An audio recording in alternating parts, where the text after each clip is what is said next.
got the shadows of the late afternoon that have already advanced across home plate, and Juan Pierre fouls one back to the screen to get us started.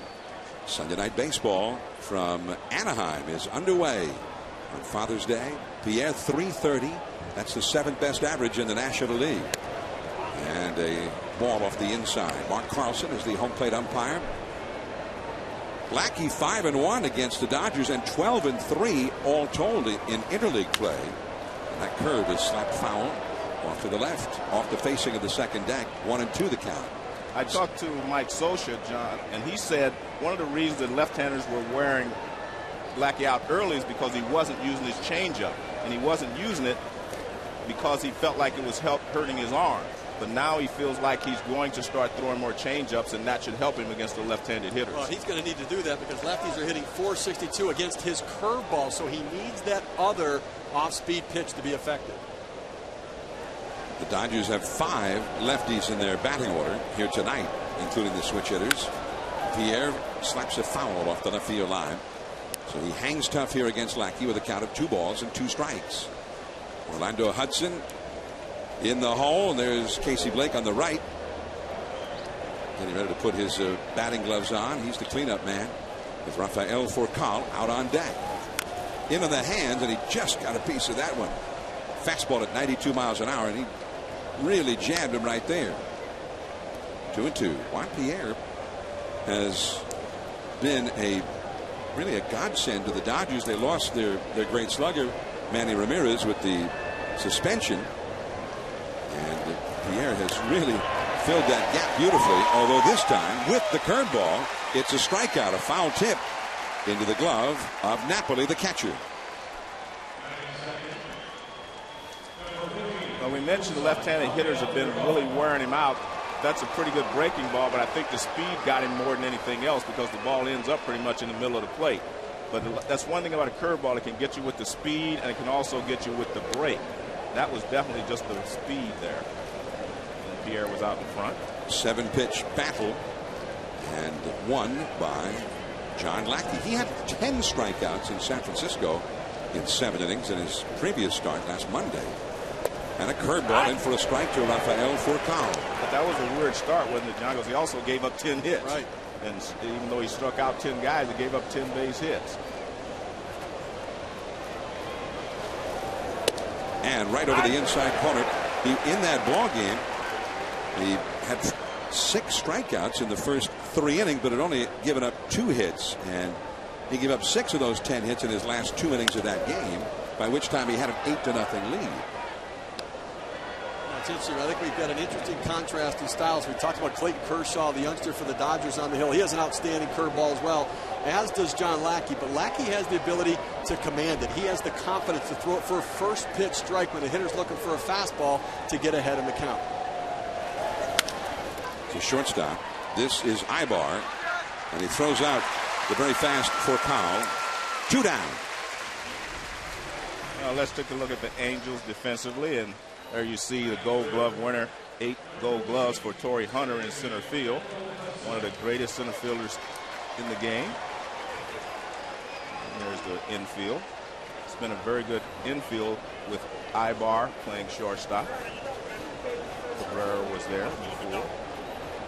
Orlando Cabrera now with the Oakland Athletics. Here is Orlando Hudson. Hudson has been another great pickup for the Dodgers. That is at the knees for a called strike. He couldn't get a job. He had turned down reportedly a 4-year, $29 million offer from the Arizona Diamondbacks, his previous club.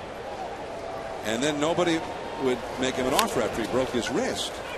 This is Lackey throwing out Hudson, and it's a quick, quiet inning. 3 up and 3 down.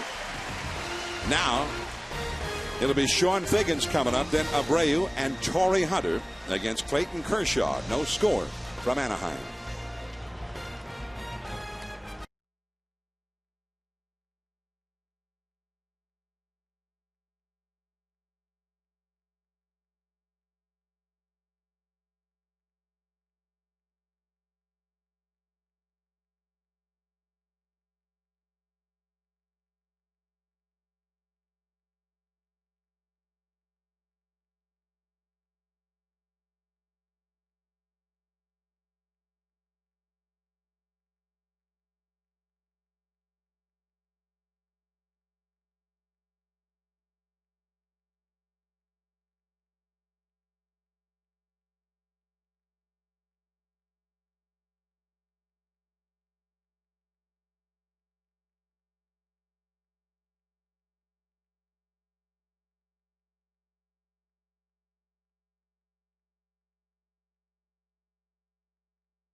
And the Dodgers and the Angels, no score. There's Mike Scioscia, Angel manager.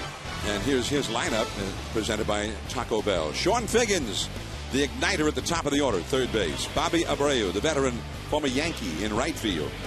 Torrey Hunter, 16 home runs, a .318 average in center field. Vladimir Guerrero, still recovering from injuries, hitting the ball well, but not for power, just the one home run. He's the DH. Juan Rivera, he is hitting the ball well for power. 10 home runs, most of them lately. Mike Napoli, the catcher, he got 9 home runs, lots of power. Rob Quinlan is the first baseman, hitting 7. Sean Rodriguez, just recently recalled for the minor leagues, at second base. And Eric Ibar, the shortstop, is batting 9th, hitting .281. All up against Clayton Kershaw, 21-year-old left-hander. And Kershaw's numbers: 3 wins, 5 losses. And as you mentioned earlier, Steve, he is definitely a work in progress. Well, you see the opponent's batting average. He's tough to hit, but a lot of base on balls, 42 walks in those 69-plus innings. And a fastball in there for a strike to Figgins. And with those walks, obviously it means he becomes somewhat inefficient. He uses up that pitch count, and you see the innings per start only averaging 5.4 innings per start, 61st out of the 66 qualified pitchers. Tries the curve, hangs it very high to Figgins. 1 ball and 1 strike. You're talking about a young guy that may have been better off in the minor leagues last year, but he was here pitching in a pennant race, and now he's still trying to mature into a major league starter. What's taking him so long? Come on. You know, it's interesting. At 21 years old, if he hadn't signed when he did, we may be very well talking about, should the Nationals have taken Steven Strasburg or Clayton Kershaw? I mean, he would be pitching in the College World Series somewhere. Instead, he's pitching in the major leagues at Angel Stadium. The perspective is to just how truly young he is. You mean Strasburg's not ready for the major leagues? Well, I mean, if you're asking for $60 million, I would think that he's ready for the major leagues too. But it's interesting. You put him in college, and you'd say this is one of the top picks in the country. He's not really ready for the major leagues, even though he's here. And he walks Sean Figgins. And Figgins is probably, nobody wants to walk anybody, but Figgins is the last guy in the Angels that anybody would want to walk. Sean is the guy who makes things happen on the base paths. He's had 22 steals this year. He's been caught 7 times, which is a little bit unusual for him, but he's still a guy that makes things happen, as you said. His on-base percentage going into the game was .399, so that puts him above .400, which is obviously excellent. And has the best on-base percentage of any leadoff hitter in the game. Bobby Abreu. I'll have to keep an eye on Figgins at first. Using the slide step, Kershaw throws a called strike. Now, I had this quote from Figgins about the Angels. It's kind of about him, too, but I like the quote. He said, when you're a line drive hitting team like we are, you build on your own momentum. We get a base hit, go first to third, and suddenly everything is in motion. We're opening holes in the infield, distracting pitchers and catchers. We're playing our game, and we're hard to beat. And he's on base, and that's the first part of what he's talking about. Now somebody gets a base hit, he goes to third, he steals a base, they knock him in, and then they got that momentum going, and that's when they really start to churn. Well, it sounds like he should write a book on offensive baseball, because it sounded pretty good to me. I think has studied at the fountain of Preacher Scioscia in terms of how to play this game.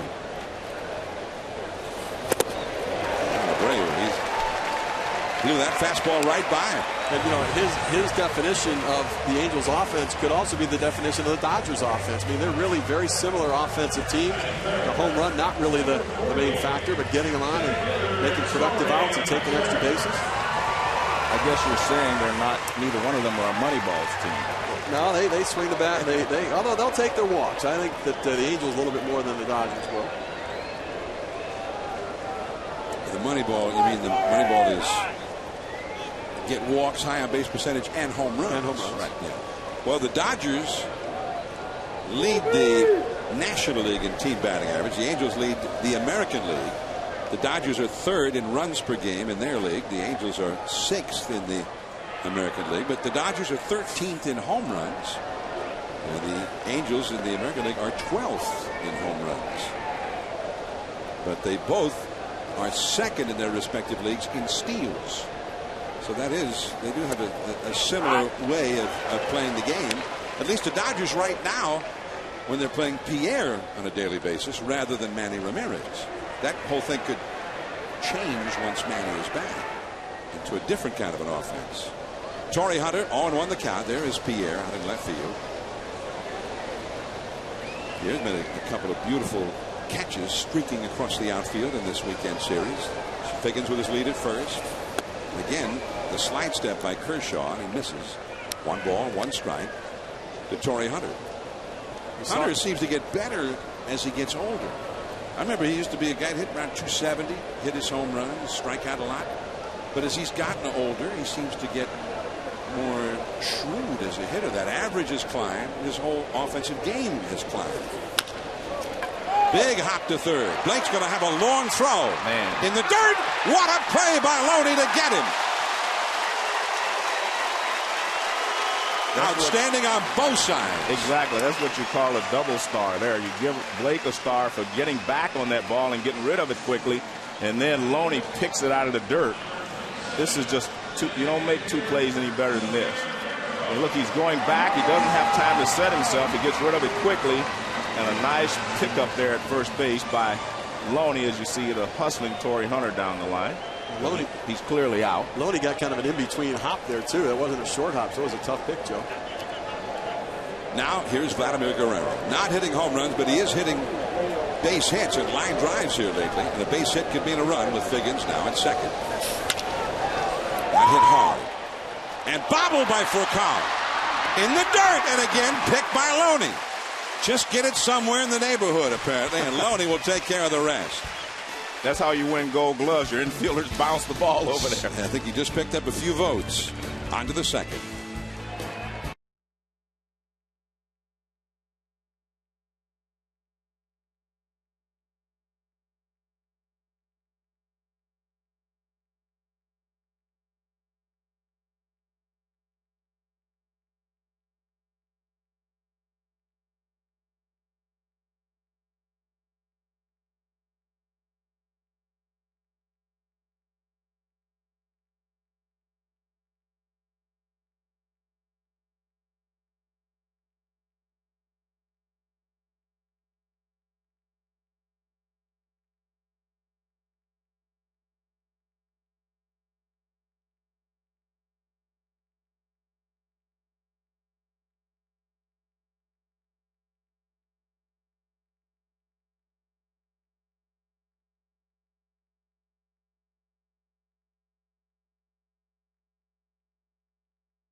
John Lackey ready to pitch to the Dodgers cleanup man, Casey Blake.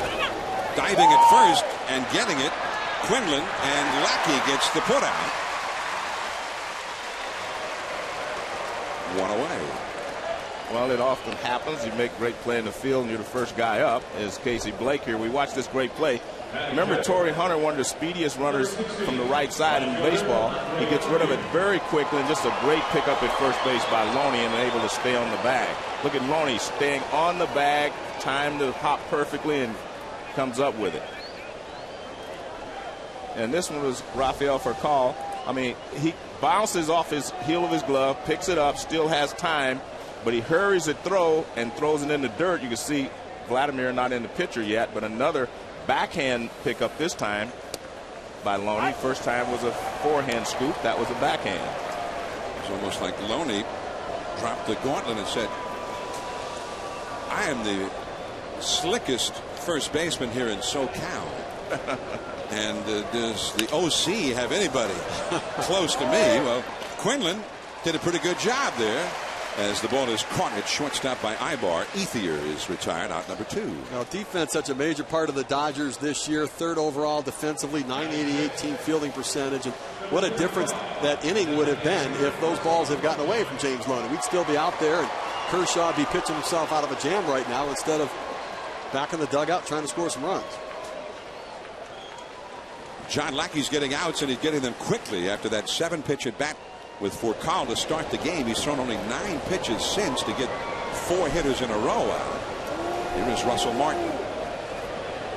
Martin's first home run of the year came last night in this ballpark. And a sinker low and outside for ball 1. Lackey had 4 consecutive starts without a win before he beat the Giants on Monday in San Francisco.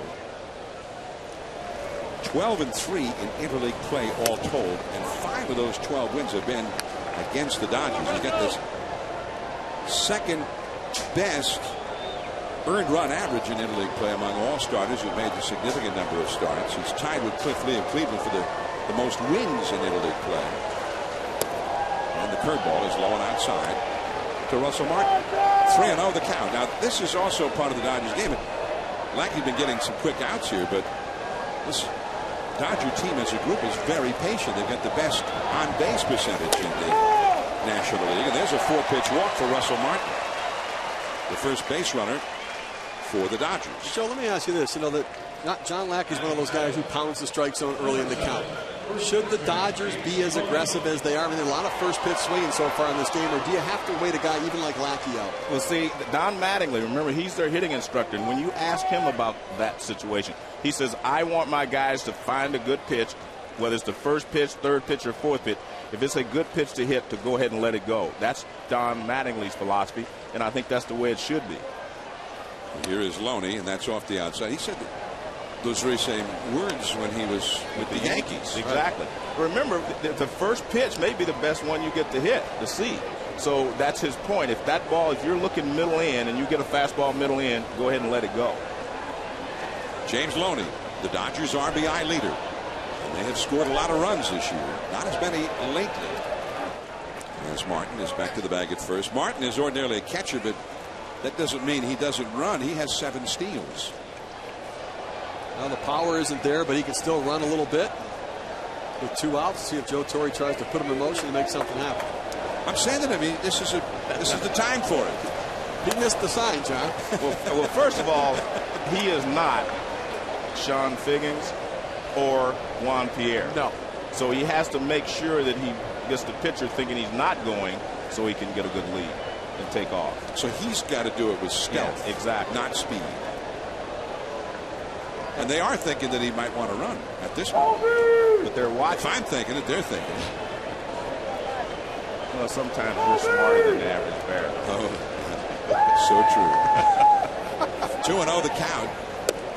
And that's a strike. And Lackey had lost the strike zone. He had thrown 6 consecutive pitches out of the strike zone until that one. And to beat that, it was a curveball after all those pitches out of the zone. Playing Loney to pull the ball in the infield. The shortstop eyeball went over toward the middle. Broken back over the head of Quinlan. And backed up by Rodriguez. That's the inning. 1 man left for the Dodgers.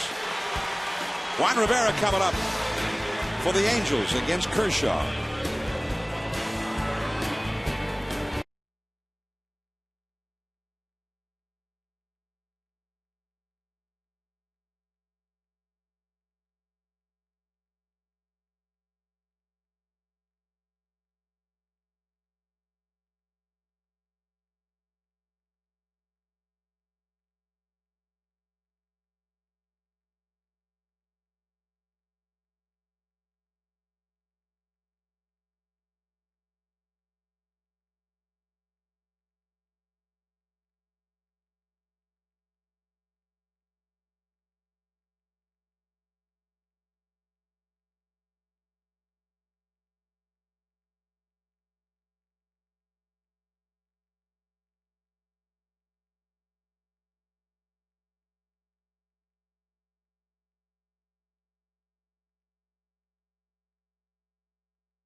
series. I'm John Miller with Joe Morton and Steve Phillips from Angel Stadium on a beautiful, picturesque late afternoon. And there's Clayton Kershaw, who is from Dallas, Texas, out of Highland Park High School, facing Juan Rivera. And Rivera has been a big bat as the Angels got themselves going here. He hit the home run that proved to be the game winner on Friday night. Earlier in the week, he had 3 home runs in 2 days while they were in the midst of a winning streak. And that one is a squibber. It's fair. It stayed fair and hopped right over the bag to Loney. And there is one away. Major League Baseball is raising awareness of prostate cancer and the prostate cancer research through today's Father's Day games. Players, managers, coaches, trainers, the umpires, everyone wearing blue wristbands and ribbons. Fans can also make pledges during the Home Run Challenge games this weekend and make donations for every home run to prostate cancer research. Major League Baseball will donate $50,000 in support of this program. So, Richard Dad gets checked for that. And it should be something that is checked for annually as part of the annual physical. Time taken there. A beach ball got out onto the outfield. It was retrieved as Mike Napoli comes up. Napoli, one of the 2 Angel catchers. Napoli's got more power. Jeff Mathis is the other. He may be a better all-around receiver. He's got a great arm, that's for sure. But Napoli's guy hits the long ball for a team that ordinarily doesn't hit a whole lot of long balls. So he's in there most of the time. No score in the game. Clayton Kershaw on the hands, foul out of play. 1 ball, 1 strike. Now we talked about what Clayton Kershaw needs to do, and that's get strike 1, and he's done that so far in this game. Coming in there with a fastball. We also saw him throw a first pitch curveball, which is something they've been really trying to get him to do. We see John Lackey throws curveball at any time in the count. Typically, Kershaw throws it only when he's ahead in the count. And there's the curveball. 1 ball and 2 strikes. Kershaw had a game earlier this year where he threw this curveball so beautifully, so often against the Giants that Joe Torre mentioned the name Sandy Koufax. Well, the difference I think here is that's a 72-mile-an-hour curveball. I don't think Koufax ever in the history of his games ever threw a pitch that slowly. That's a fastball whipped into center field, base hit for Napoli, the Angels' first hit. Let's take a look at Sandy Koufax, some of the curveballs that he threw when he was at the top of his game. And you can see that overhand curveball almost goes straight down, but the difference is his was hard. His was a hard curveball. That curveball that Kershaw threw then was a slower curve, but Koufax's curveball was almost unhittable. In fact, they used to say Koufax can pitch a no-hitter throwing all curveballs, or he can pitch a no-hitter throwing all fastballs. That's how good his stuff was. But the video you were showing there, it looked like he was throwing pretty slowly. Yeah, I know. That's that slow motion thing. His whole delivery was pretty slow. You can't get one by John, can you? Don't tell me how hard he's throwing that curveball and then show it in slow motion. You didn't pick the video, did you, Joe? Rob Quinlan, the hitter now, with Napoli at first. And Napoli back to the bag. Sandy Koufax threw extraordinarily hard, but like the one thing he really does have in common with Kershaw, and I think when Joe Torre mentioned that day kind of brought back Koufax to him, because Torre, like yourself, faced Sandy Koufax back in the 60s, maybe all too often, as Quinlan drops a foul on the third base side. But he struck out 13 Giants, only allowed 1 hit in the first series of the Dodgers' home season. And his curve was so sharp that day, it was basically unhittable for the Giants. Well, it's like Steve said, he has a great curveball on occasion, he has great fastballs on occasion. When he can get it where he can do it every time, then maybe you talk about him and Koufax, because Koufax can do it every time. And they are similar in that they're both straight over the top. But when Koufax was 21, he was not Koufax yet. No. He was some guy named Sandy Koufax who had a great arm but didn't know how to pitch, couldn't throw a strike consistently. that all came after several years of trial and error and frustration before he put it all together and became one of the greatest pitchers in the history of the game. Well, that's that transition of going from being a thrower to a pitcher. That's a ball to Quinlan, and it's 3-1. Sandy Koufax came up, and he was a bonus baby out of Lafayette High School in Brooklyn, and through 1962. 62, he probably put it all together, but got injured in the second half of that year. But still, even through 62, just barely over 500. The next 4 years, his average year, 24-7. And it's 3-2 to Quinlan. John, you were saying about how slow that curveball was. I think we have a fastball that we can show you and how the hitter react to it. Koufax did in 1965 pitch Game 7 of the World Series in Minnesota. And he could not get the curveball over and basically did the whole thing with a fastball on 2 days of rest. Runner goes and the ball is fouled off to the right. Well, if you watch this pitch, I think you'll see why.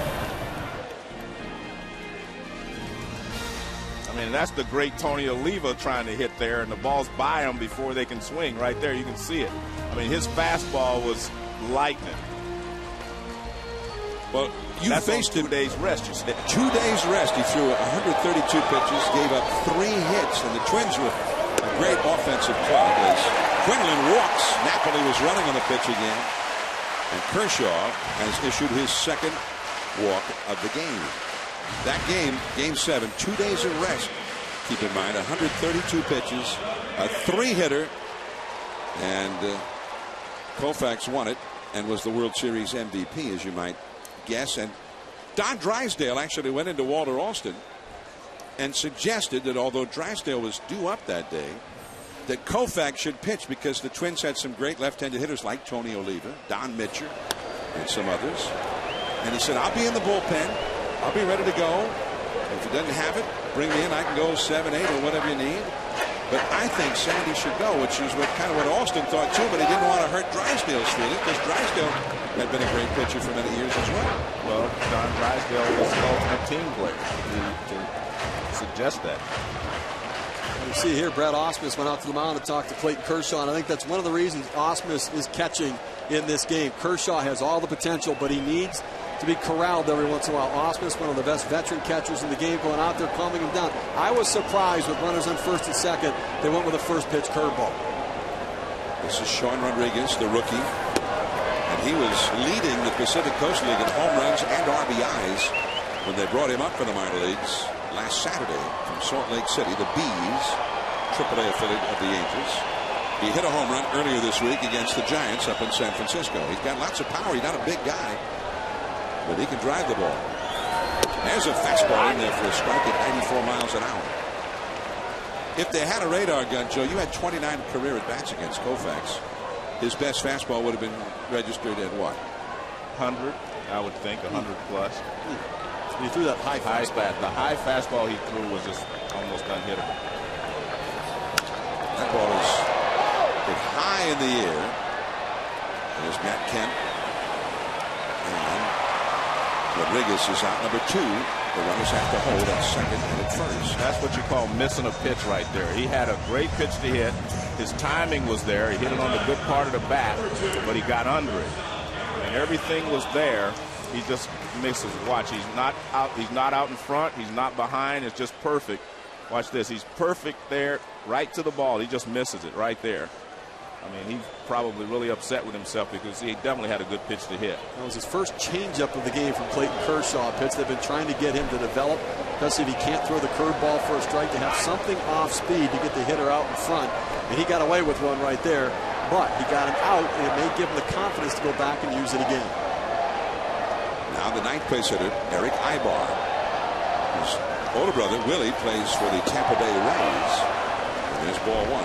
Eric Ibar, very quick. He's a switch hitter, 281 average, 2 homers, 20 batted in.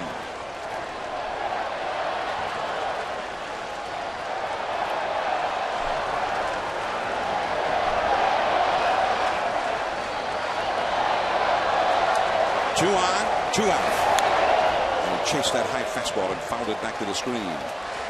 One thing I remember about Koufax is a quote from Yogi Berra. Remember in '63 he pitched against the Yankees in the World Series, and he was 25-5 that year.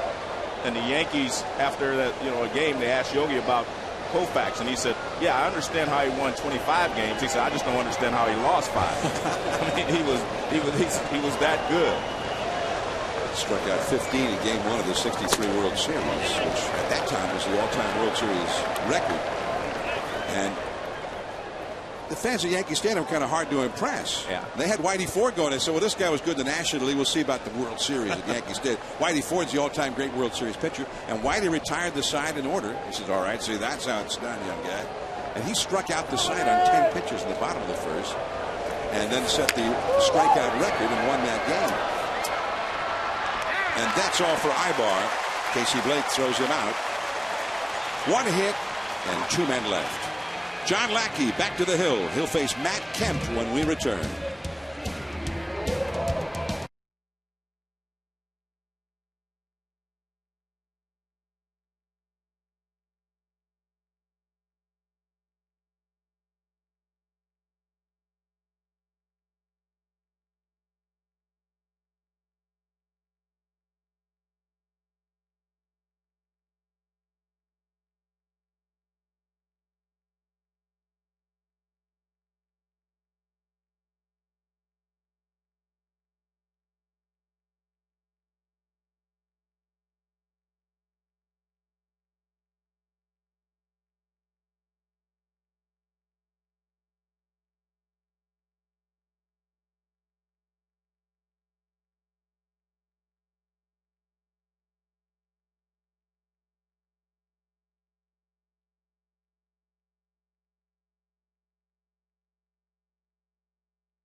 Happy Father's Day 2009. I'm John Miller with Joe Morgan and Steve Phillips, your Sunday night telecasters.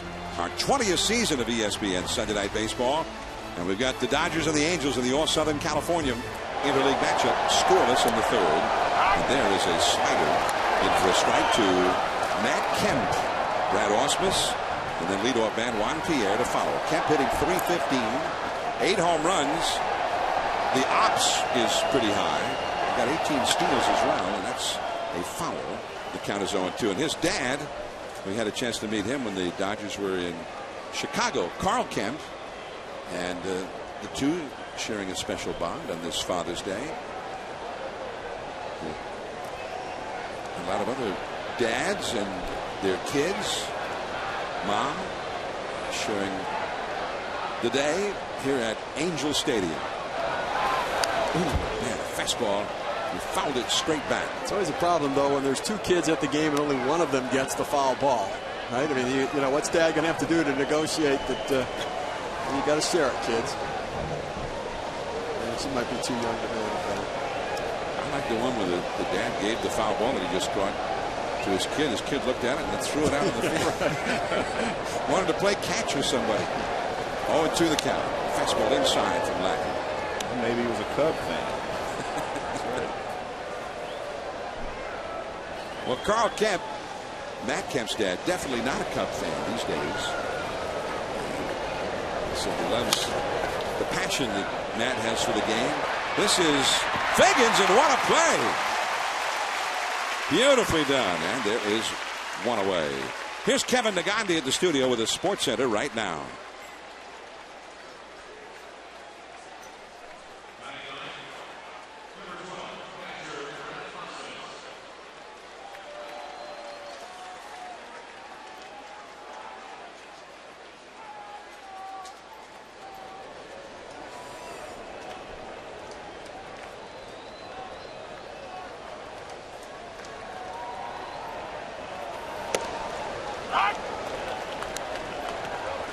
Same to you.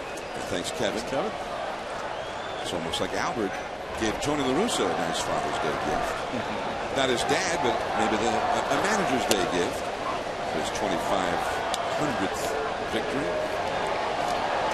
26 home runs this year now for Pujols. He is on some kind of a roll right now. Brad Ross missed a hitter. And Lackey throws him a fastball to strike. 1-2. Albert Pujols with the 2 homers, 6 RBI day, 329 average. That's 12th in all of Major League Baseball, and he is atop the majors, both leagues, in homers, RBIs, runs scored, on base average, you name a category.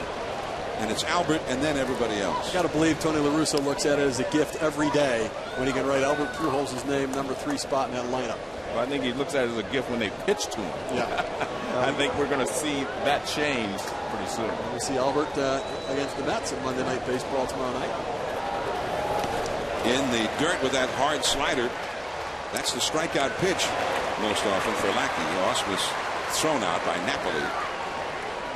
And that is the second strikeout of the game for Lackey. Cardinals and Mets tomorrow night on ESPN 2. It'll be Monday Night Baseball at 7 Eastern, 4 Pacific. Cardinals, Mets, as Steve said. Then Wednesday Night Baseball presented by Smirnoff Ice.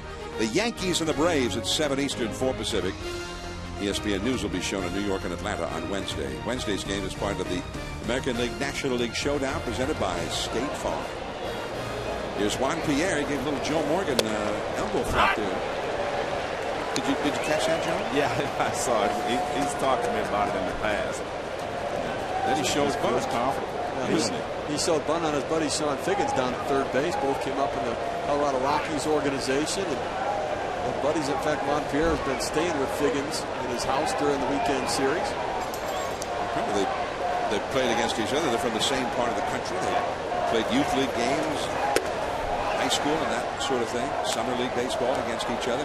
Pierre says he likes to get over to third at least once a game against the Angels so he can chat with Figgins a little bit. Well, he also said the one thing he hasn't been able to do is drop a bunt on Sean, and I think that's what he was thinking about on the first pitch.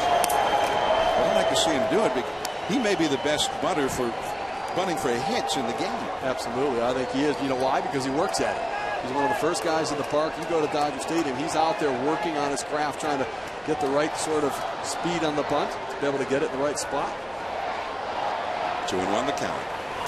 And a foul. I remember he led off the 2003 World Series at Yankee Stadium and bunted for a hit right out of the chute. First batter of the World Series. And that changed the whole World Series from the Yankees' perspective. Every time he came up after that, they had a defense designed just to keep him from bunting again. There's the bunt. This is Napoli. Better hurry. He got him. Man, that ball didn't roll out as much as Pierre would have wanted. I mean, a bunt with 2 strikes, you don't have to make it perfect, but nice play by Napoli. I thought he was a better bunter than that. Now his buddy Sean Figgins will come up. Top of the order for the Angels.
I am a proud father.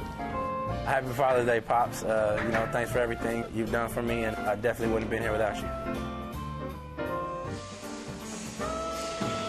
Happy Father's Day. And the Kemps, you can see the affection that Matt has for his dad, Carl, and as Carl said, how proud he was of the job that Matt Kemp has done.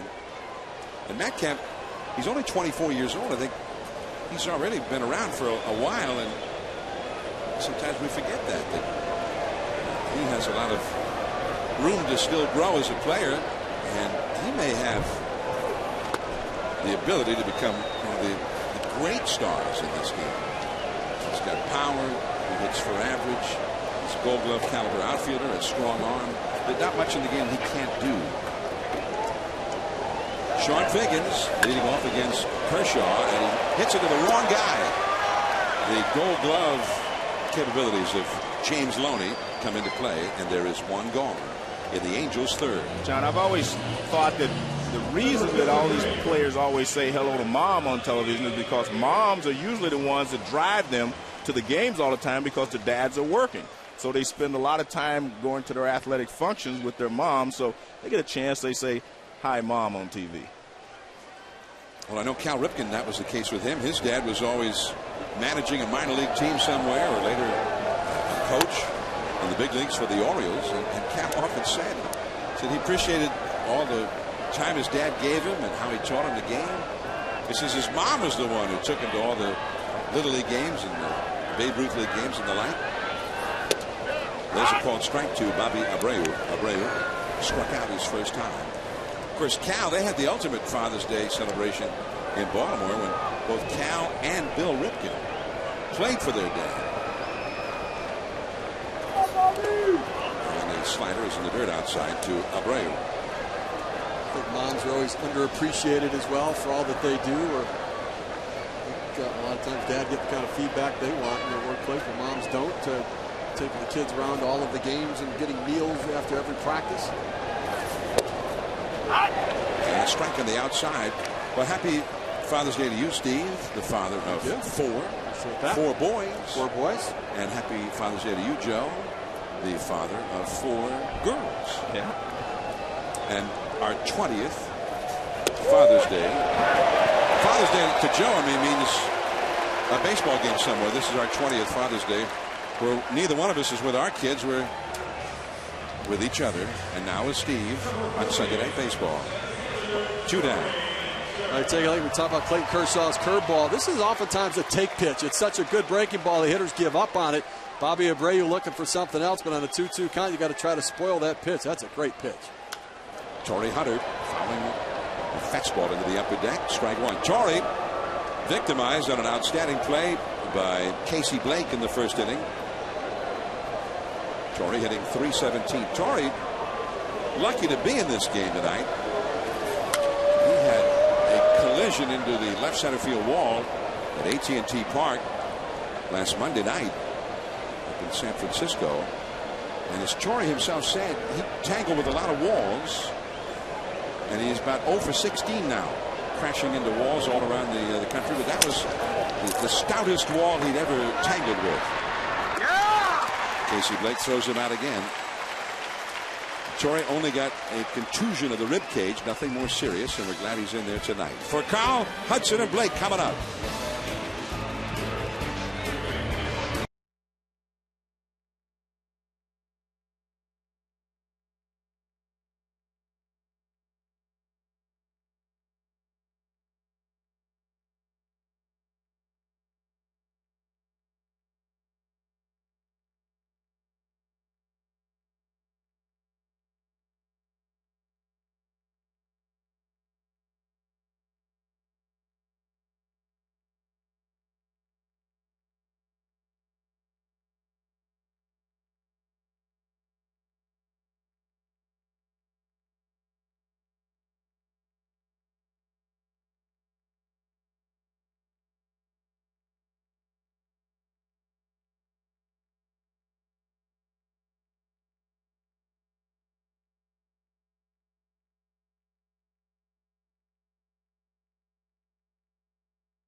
Angel Stadium, Southern California.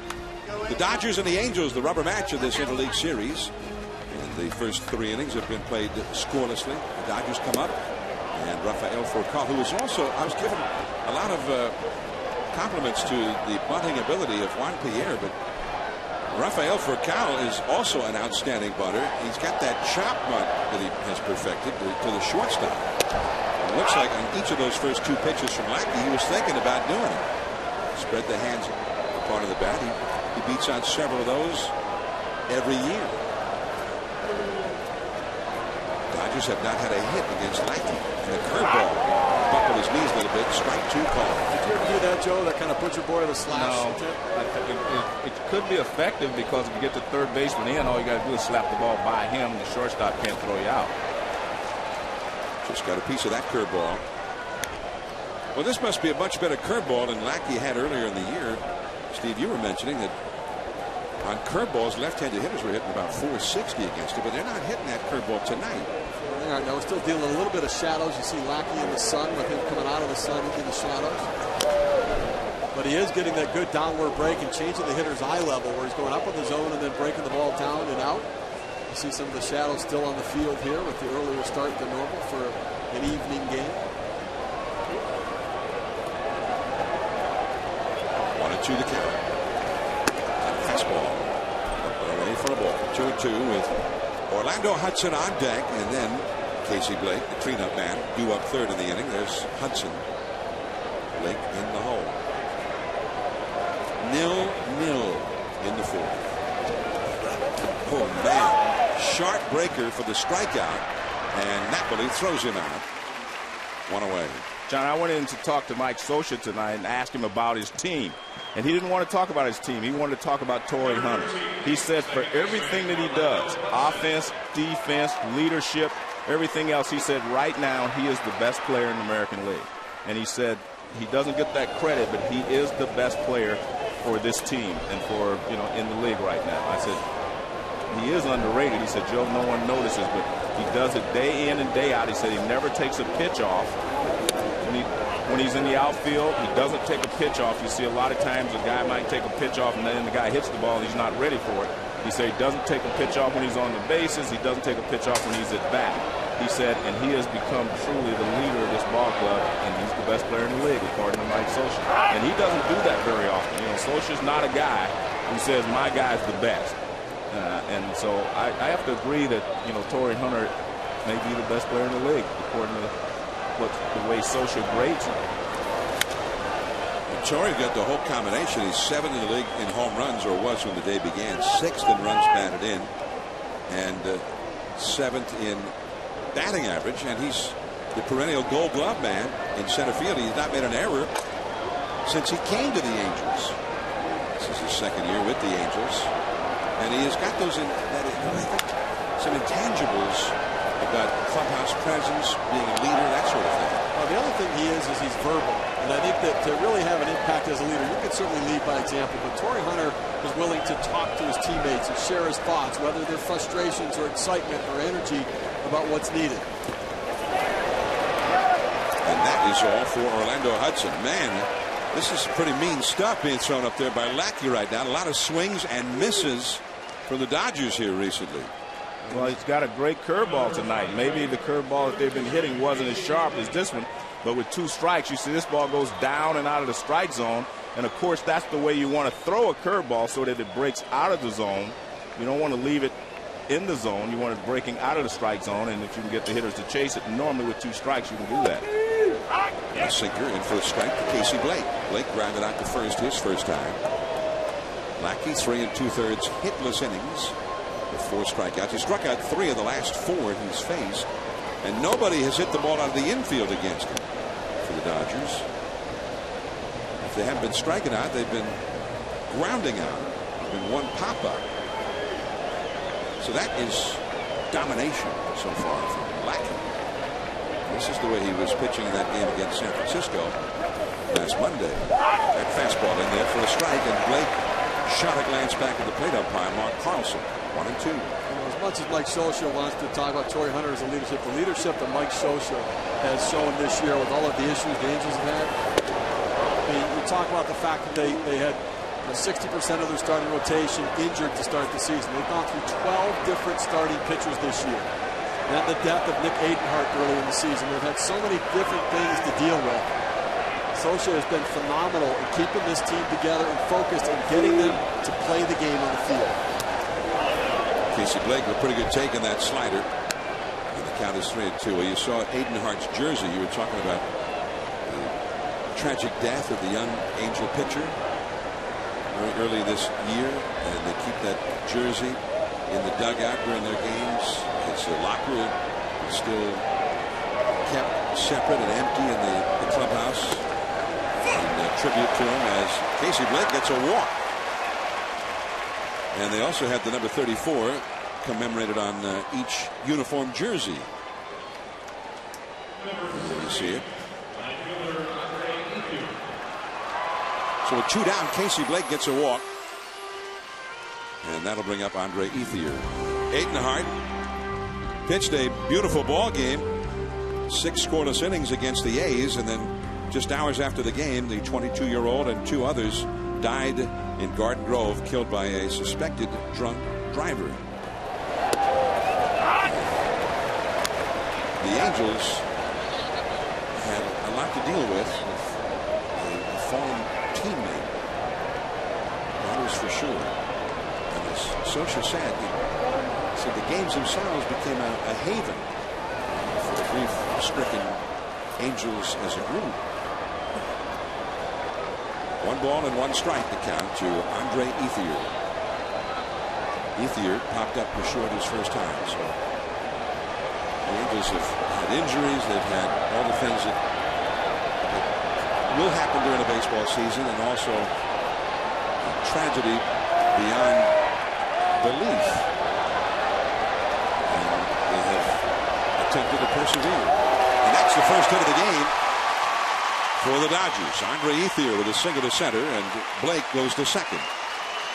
Well, he got behind and he didn't want to walk another hitter, and this is a fastball up. He threw him a good breaking ball, and he missed with a breaking ball, and then he goes with a fastball. This pitch is up, and you can see right pretty much in the middle of the plate, and he just hits it right back through the middle for a base hit. Good hitting there by Ethier, but not exactly where Lackey wanted to throw that pitch. So the Dodgers have their first scoring chance, the first time they've had a runner as far as second base. The first time they've had 2 base runners in the same inning. And here's Russell Martin, who was the only other Dodger to reach base until now, and he walked in the second. And the slider at the knees, strike 1. Saw that 1 home run on his statistics, hit that in the game yesterday. That's his first extra base hit in his last 16 games. Only slugging .303 this year, so the power numbers have not been there for Martin. 2 men on, 2 men out. Slider in the dirt outside, blocked by Napoli, keeping the runners right where they were. And a new ball will be put in play. James Loney on deck. Russell Martin, a couple of years ago, he was the Dodgers' very best hitter. He's only 26 years old, but his offensive numbers have fallen off since then.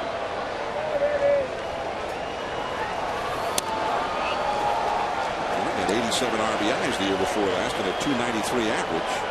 19 homers. Last year down to 13 homers, 69 batted in. And just 1 home run so far this year, a .249 average. 2 on, 2 out.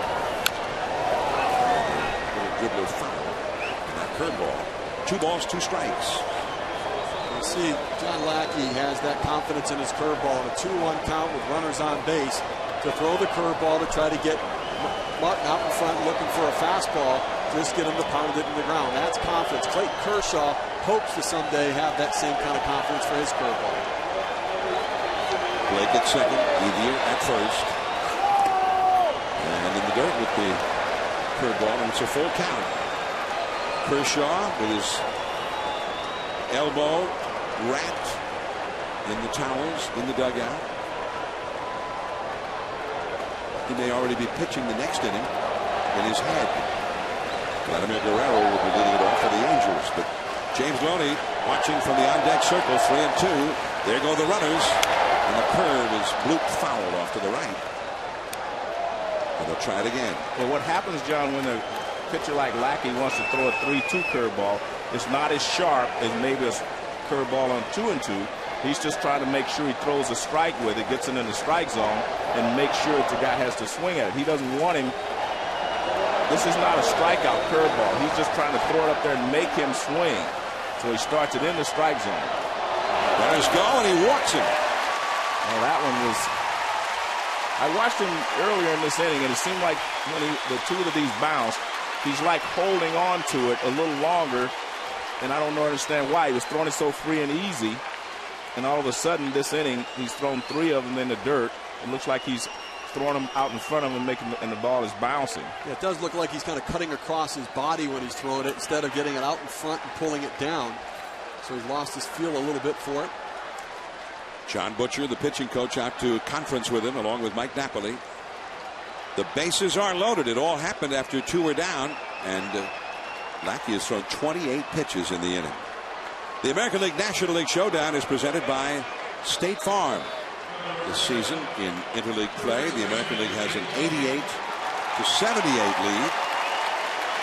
88 wins to 78 wins for the National League. The American League has been leading in that category year after year, going back to 2005. The Dodgers have the bases loaded. Blake, Ethier, and Martin from third back to first. And here's Loney, the RBI leader for the Dodgers. The curveball is low. Although Loney leads the Dodgers, he has been struggling lately with the bat. He is definitely not the guy you want to face with the bases loaded in this situation. And already a real high-stress inning for Lackey. This will be his 30th pitch of the inning. That curve. Did that one fool the umpire? Well, Lackey definitely wanted that one. Well, let's see what K-Zone says. K-Zone agrees with Lackey. The upper reaches the strike zone on the inside, said K-Zone. Mike, I think, agreed with that.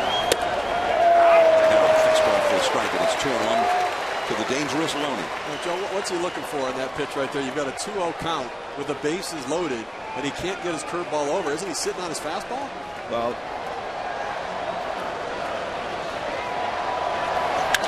that is right to Figgins. Well, I guess he figured if I hit the fastball, I'm going to hit it at somebody.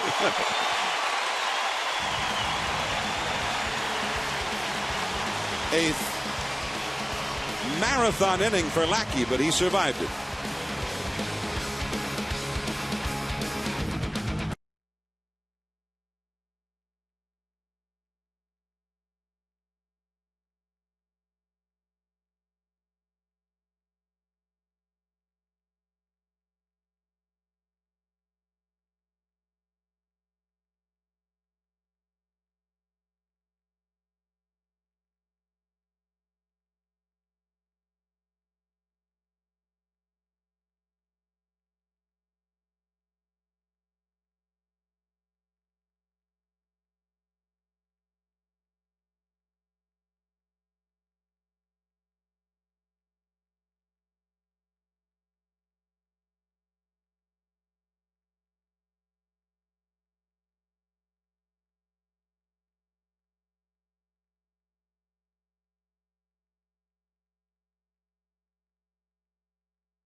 His accomplishments and what he's done so far. He's done things that I have not, getting a hit in the All-Star game.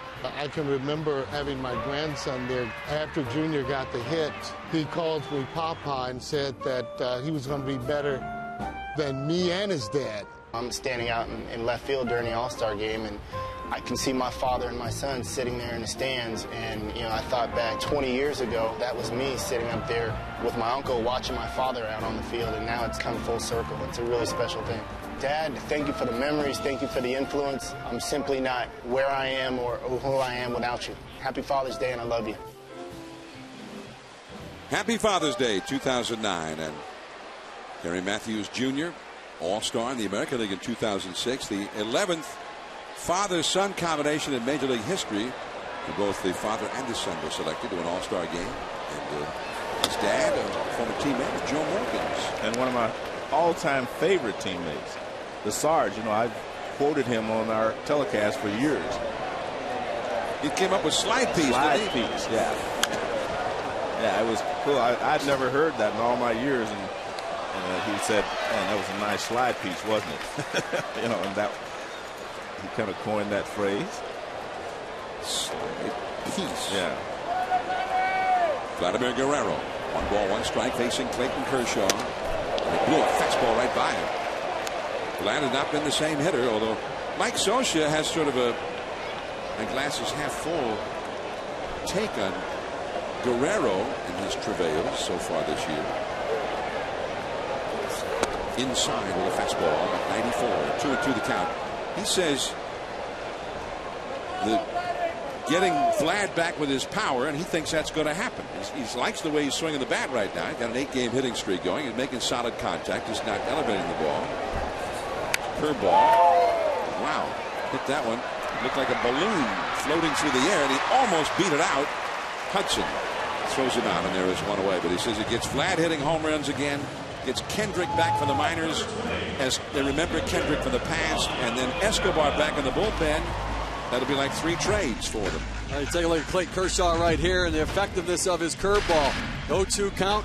He's going fastball in and missing his spot. Then there's the curveball. He's got to work ahead to get the swing and miss on the curveball. Otherwise, it's a take pitch out of his hand.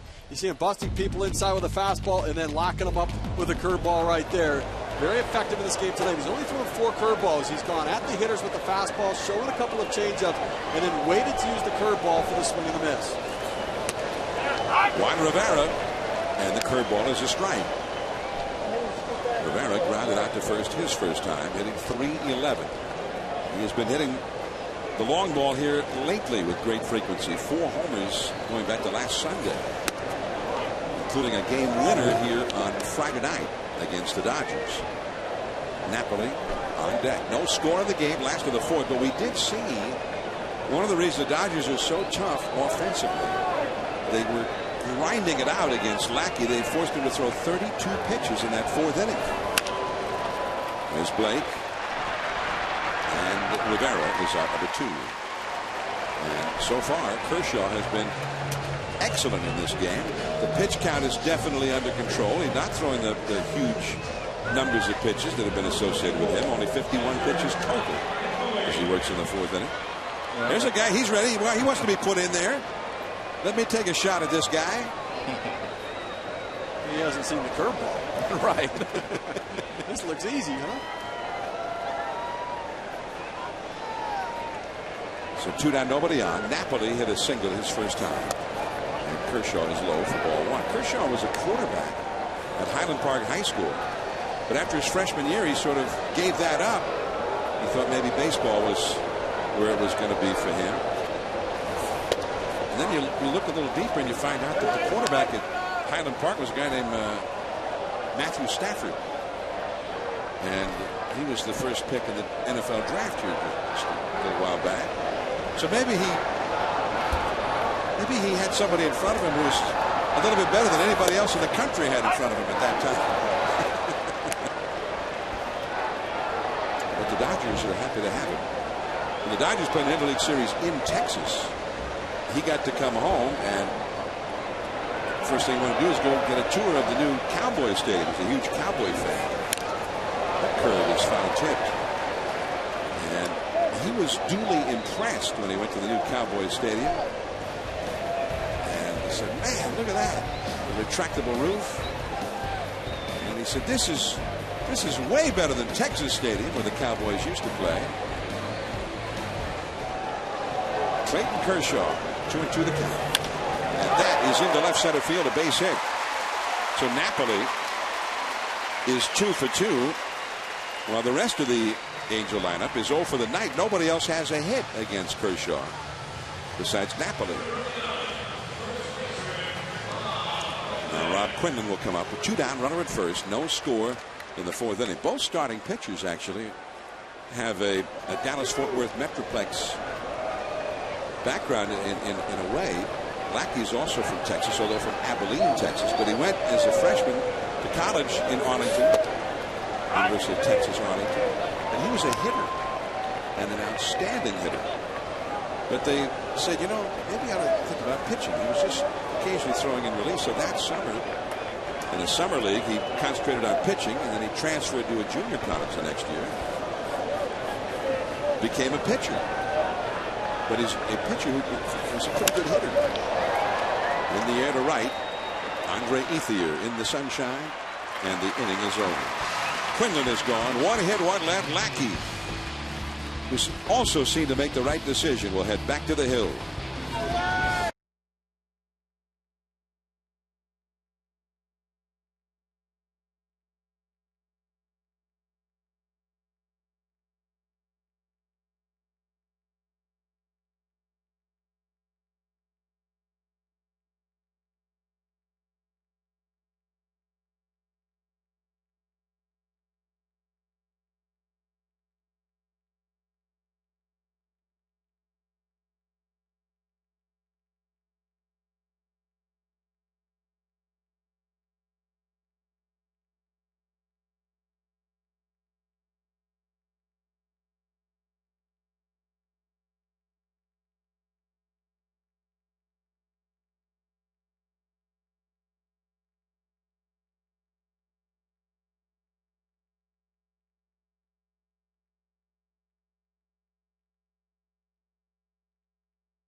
In raising awareness for prostate cancer. Log on to MLB.com or PCF.org for more information on how you can help. Major League Baseball is working with the Prostate Cancer Foundation, which was founded by Michael Milken, and doing great work in helping raise awareness about prostate cancer. For more information, go to www.prostatecancerfoundation.org and check it out. John, I didn't wish you a happy Father's Day, but actually I thought Steve was going to do it, but, you know, I mean, happy Father's Day, John. I was just good. I got all caught up in the moment, you know. There's a base hit up the middle for Matt Kemp. Yeah, thanks a lot, Steve. So happy Father's Day, John. Yeah, happy Father's Day. Thank you. John, I want to correct something that I said last week. You weren't here, so you weren't involved. But last week we were talking about Don Wilson pitching a no-hitter. And I remember talking to him about Hank Aaron and say it wouldn't be the worst thing if he walked him. And he said, get away, and he went out and struck him out. Well, it happened in the dugout, not on the field. All right, I got it mixed up with an incident I had with Al Hollins, who in a similar situation was pitching with me at the Giants. So I had the two confused. But actually, I'm glad I made a mistake because I get a chance to expound on Don Wilson for a second. I want to tell you more about him. Brad Ausmus shows bunt with a runner at first. Kemp, who's very fast, and you have to be mindful of him also maybe trying to steal here. Ausmus is an excellent hit and run man as well, so a lot of things could be put in motion here by manager Joe Torre. But Al Holland was a top left-handed reliever. Right, and the incident that I was talking about actually happened in L.A. against the Dodgers. But Don Wilson, to me, of all the players starting pitchers I was around, he was the most mentally tough starting pitcher I was ever around. And I'll give you an example. I went up to change my sweatshirt one game. It was about the 6th inning.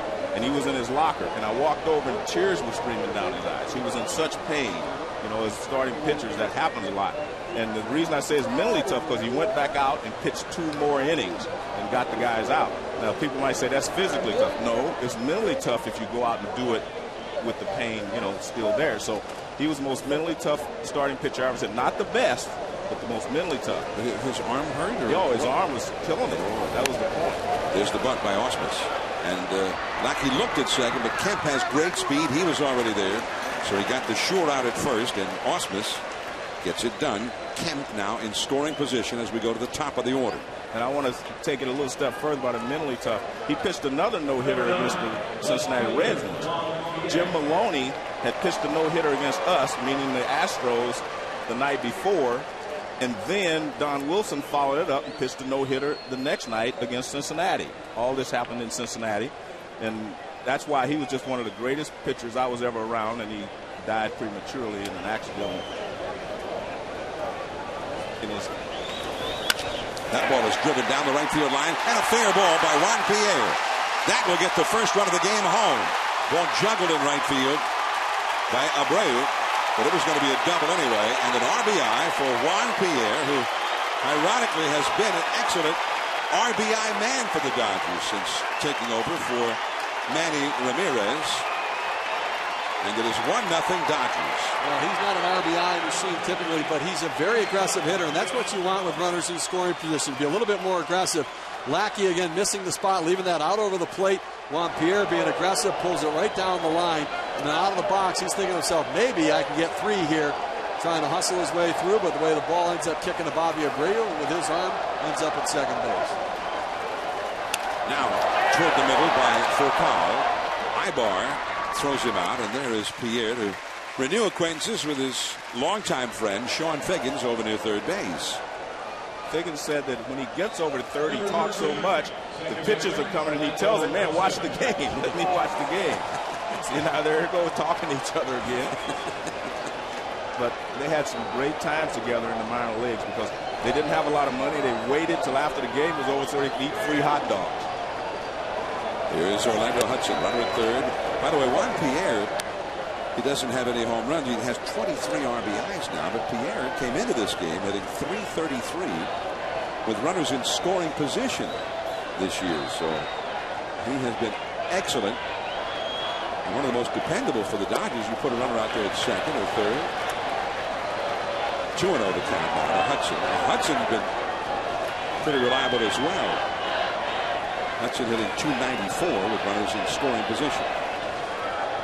Talk about what a great pickup he's been now. You just got a 1-0 curveball for a ball. He's got to be sitting on a fastball. Got the curve. Short hop by Figgins. And the inning is over. But the Dodgers have gone ahead. Clayton Kershaw back to the hill with a 1-0 lead.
Rodriguez, the rookie second baseman, taking ball one from Clayton Kershaw.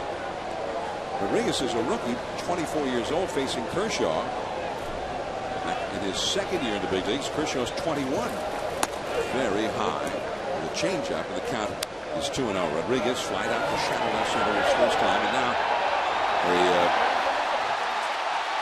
a fan has run out onto the field and is being apprehended by the ballpark security. And we do not show that so as not to glorify the idiot. But as they take care of him or her, be that as it may, let's take a look at our one-a-day strikeout leaders. The National League's top three this season: Tim Lincecum of the Giants, Javier Vasquez of Atlanta. I think tied for Vasquez first. was surprising. You know, he wasn't known for all those strikeouts. And he's been a fine addition to that Atlanta rotation. And Johan Santana, for every strikeout this season, one a day, men's will donate $10 to the Prostate Cancer Foundation. To date, one a day has raised $138,600. Well, Clayton Kershaw, after falling behind 2-0, is throwing some warm-ups here to stay loose as the field is cleared. We talked about Clayton Kershaw, 21 years old. That sometimes he loses the strike zone, and a lot of times you think, well, maybe it's just the emotions of a young guy figuring out the major leagues. But talking to Dodger people, when he throws bullpen sessions, he misses his spots quite a bit as well. 2-0, and that fastball is strike. When it's emotions, a lot of times what will happen, like, I look real good in the bullpen, then he gets in the game and he has elevated fastball, he's bouncing the curveball, he just can't get himself under control. Now 3-1. But when it's about your mechanics and it's about your ability really to repeat your delivery and your release point, that's more of an issue of not quite being ready for the major leagues. And it's a walk, and that is the third walkabout by Kershaw. This coming immediately after being given a lead for the first time. Down to the studio, here's Kevin Nagandi with the Sports Center right now.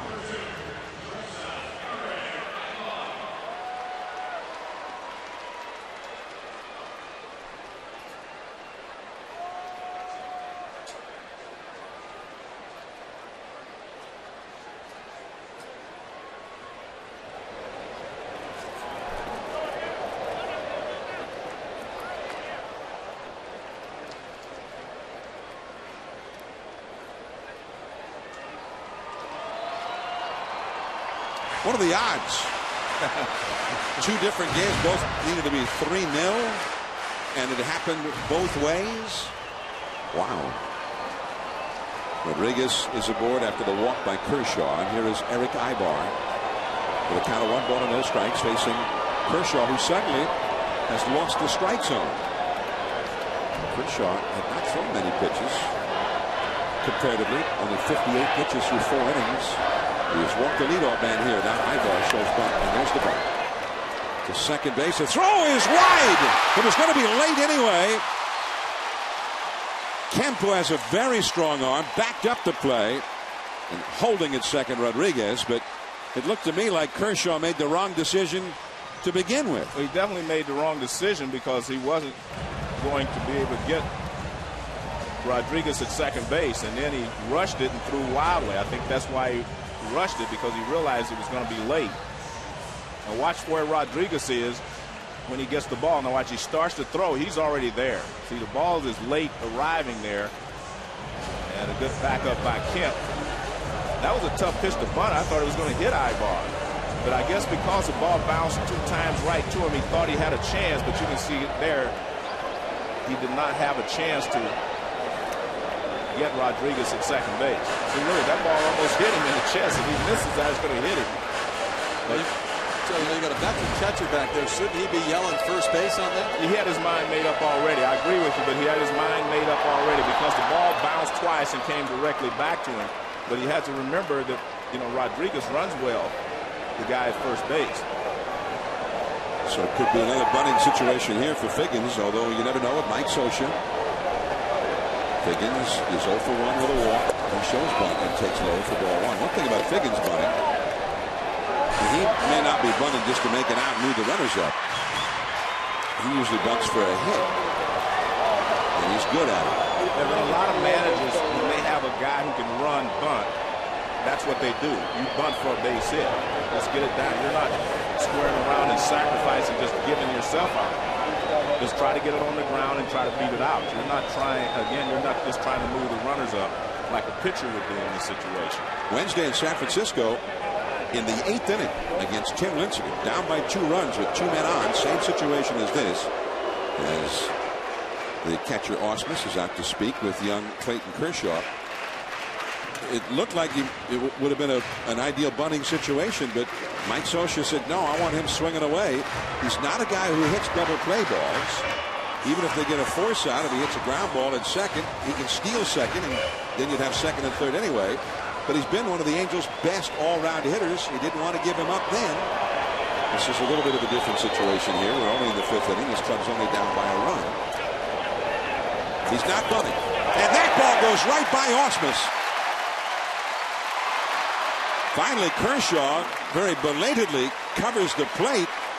As Rodriguez opportunistically to third, and he just kept on going around third until he saw Kershaw finally cover the plate. Clayton Kershaw in a situation where he says you're not going to rear back and throw a fastball, and he overthrows it. You see Ausmus reacting to the ball in the dirt. There's not a whole lot he can do. He's probably got to do a little bit more to try to get it in front. But a 92-mile-an-hour fastball, you can't pick that. You've got to shift over, block it, keep it in front. Fortunately for him, he's able to keep the runner at third. Scored as a wild pitch. And Figgins not able to catch up to that fastball down and in, and it's 2-1. Bobby Abreu, a left-handed hitter, is on deck. Which I suppose is another reason why Mike Scioscia didn't want him to bunt, because Kershaw has been death on left-handed hitters this year and has struck Abreu out twice already tonight.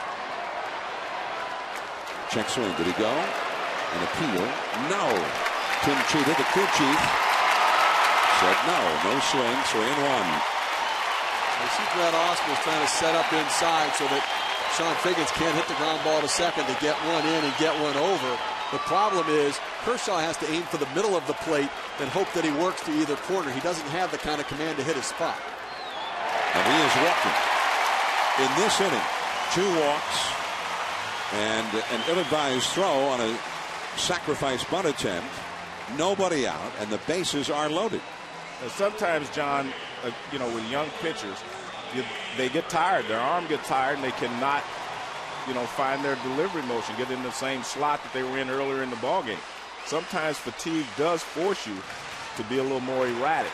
The Dodgers starting pitchers only average a little over 5 innings anyway. So, you never know if he's tired now or whatever, because all of a sudden he's very erratic. And we saw that on the throws to second base and also the wild pitch. Well, here is Abreu.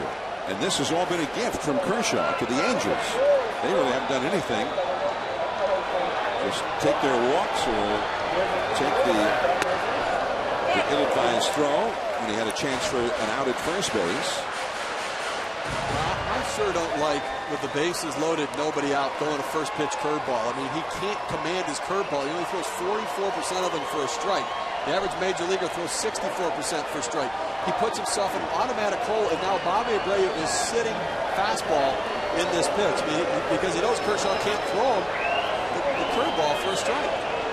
I think the only thing he wanted to make him throw something else because he's wild pitching. He's throwing a wild pitch and maybe missing the strike zone with his fastball. But I agree that normally you would not start a guy with a fastball when you're struggling with your curveball, when you're struggling with your control.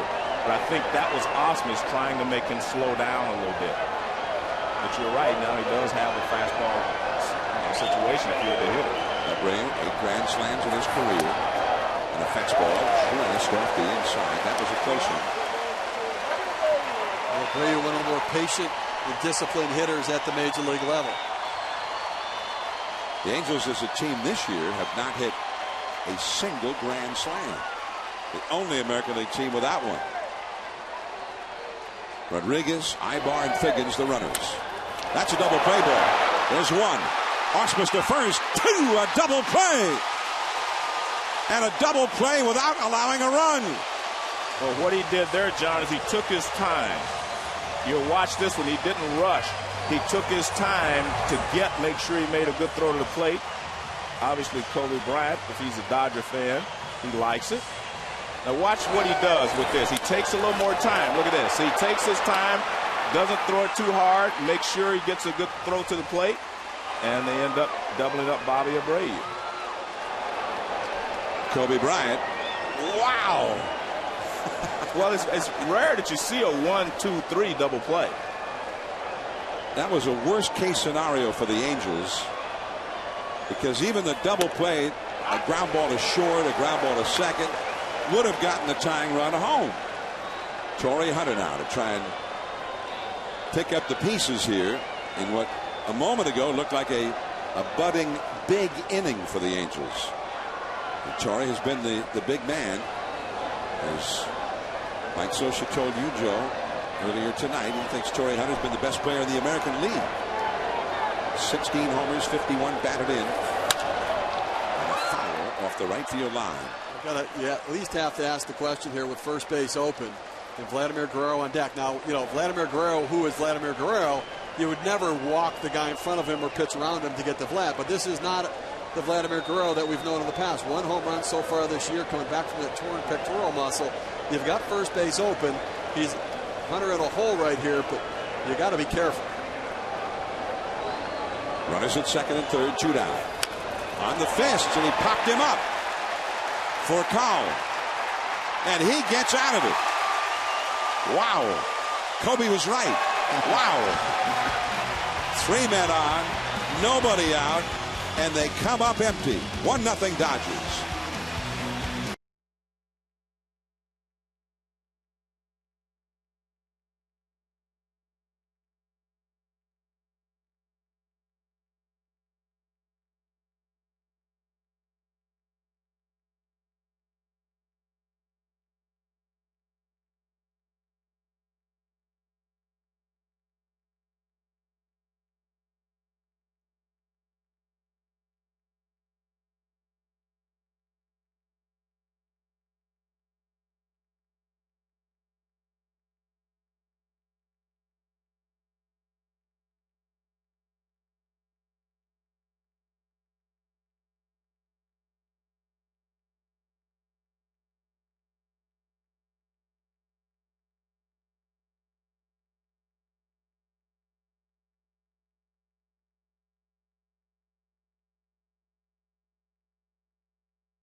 To you by One A Day Men's, specially formulated for leading health concerns of men. And Bud Light, with just the right taste that never fills you up. The difference is drinkability. The Dodgers, amazingly enough, still leading this game 1-0 as we start the 6th inning. John Lackey misses with ball, or rather, he didn't miss at all. That was a strike on the inside to Casey Blake. And that's a strike on the outside to Casey Blake. So it's 0-2. Blake has grounded out to first, and he has walked. Andre Ethier and Russell Martin will follow. This is the middle of the Dodgers batting order, the 4, 5, 6 spots against Lackey. Oh, man. Talk about abusing him.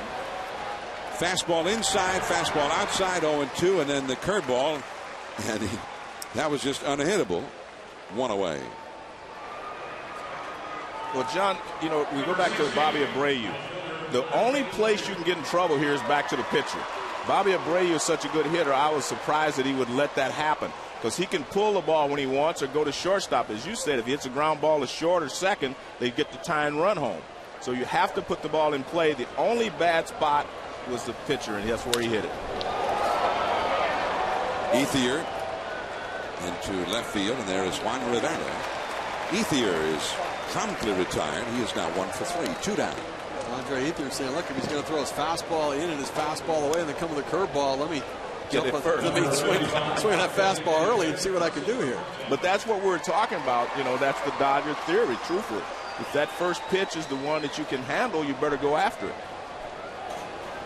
Well, the Dodgers have had innings where they've gone down quickly, and then they had that fourth inning in which they forced Lackey to throw 32 pitches in just the one inning. If the fastball's over the outside corner, you take it. Or if it's over the inside corner, you may take it. That first pitch, if you're going to hit it, you want it to be where you can, you know, drive it. Well, here's the guy who's been pitched around, apparently, or at least he's not been able to throw him a strike, as Russell Martin has walked twice in this game. 1 ball, 1 strike to count. 1-0. The Dodgers lead the Angels in the 6th inning. I was sort of preparing my epitaph for Clayton Kershaw's night. The young guy looking great, and then all of a sudden it all fell apart for him. And then it all got put back together again, just like that. Humpty Dumpty fell off the wall. They put him back together quickly. And I'm going to give him credit for it. He put himself back together. He did. Well, Bobby Abreu helped him a little bit too on that double play swing. And I think the one thing John Lackey's doing, though, is look, they put the pressure on. They didn't score, but he's throwing strikes trying to get his team back in there, and Kershaw back out on the mound. But that is ball 4 to Russell Martin. He has walked 3 straight times. And the inning extends to James Loney. The 109th U.S. Open Championship continues from Bethpage Black. Tomorrow morning on ESPN at 9 Eastern. After inclement weather prohibited action from being completed today, play will resume with the top players in the world shooting for the U.S. Open Championship. The U.S. Open Championship on ESPN tomorrow morning. Suspended today. They're going to continue the suspended play from today. Well, I've watched a lot of golf the last 3 days. They'll start, they stop, they postpone. But today, I mean, it was on from early this morning. Ricky Barnes, Lucas Glover at the top, both 7 under. 2 young guys are trying to make their mark on the PGA Tour. 9 a.m. Eastern tomorrow. Must be tough sleeping tonight, though. Get a chance to win the U.S. Open and a young player. Make you a household legend. It's the same show business to those 2 young guys. Break a leg tomorrow. Loney. And there is Hunter. The 8-time Gold Glove winner. In fact, 8 consecutive Gold Gloves. That ended up being a fairly easy play for him. Bad Vlad coming up for the Angels.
50-minute game. The Braves and the Astros, the teams used to combine 42 players.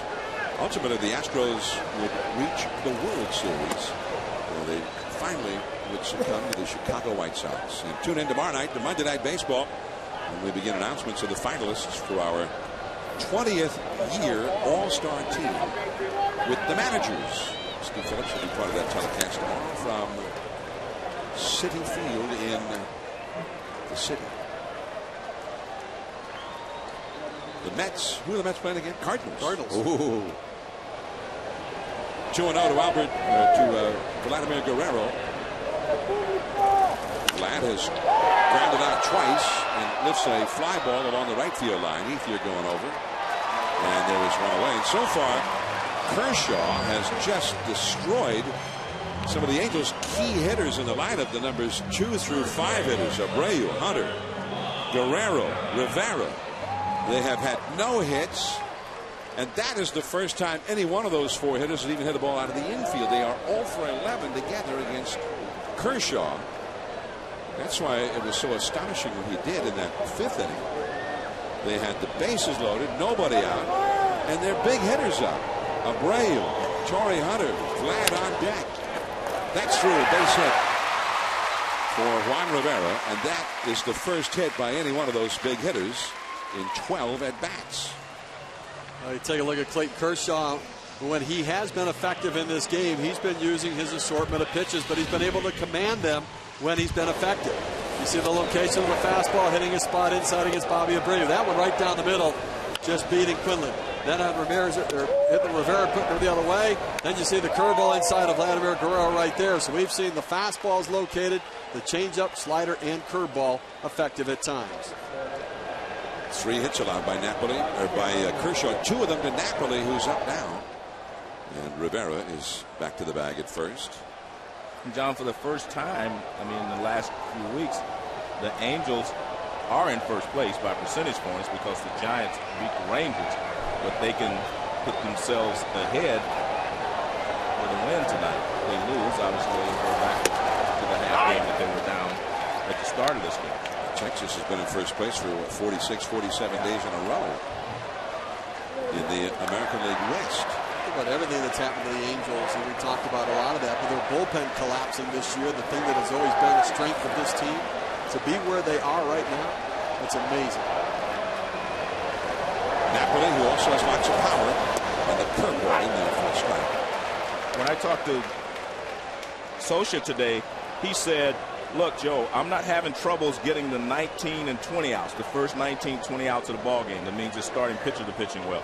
I'm not having trouble getting the 25th, 26th, and 27th because Fuentes is doing well. He said, but I'm having trouble getting from 20 to 24 out. That's where I'm having trouble. Meaning that, his relief pitchers that to get to Fuentes are having a problem. The setup guy. Yeah, the setup guys. Fuentes has 19, saves, so he's done his job. And he's saying the starters are doing their jobs.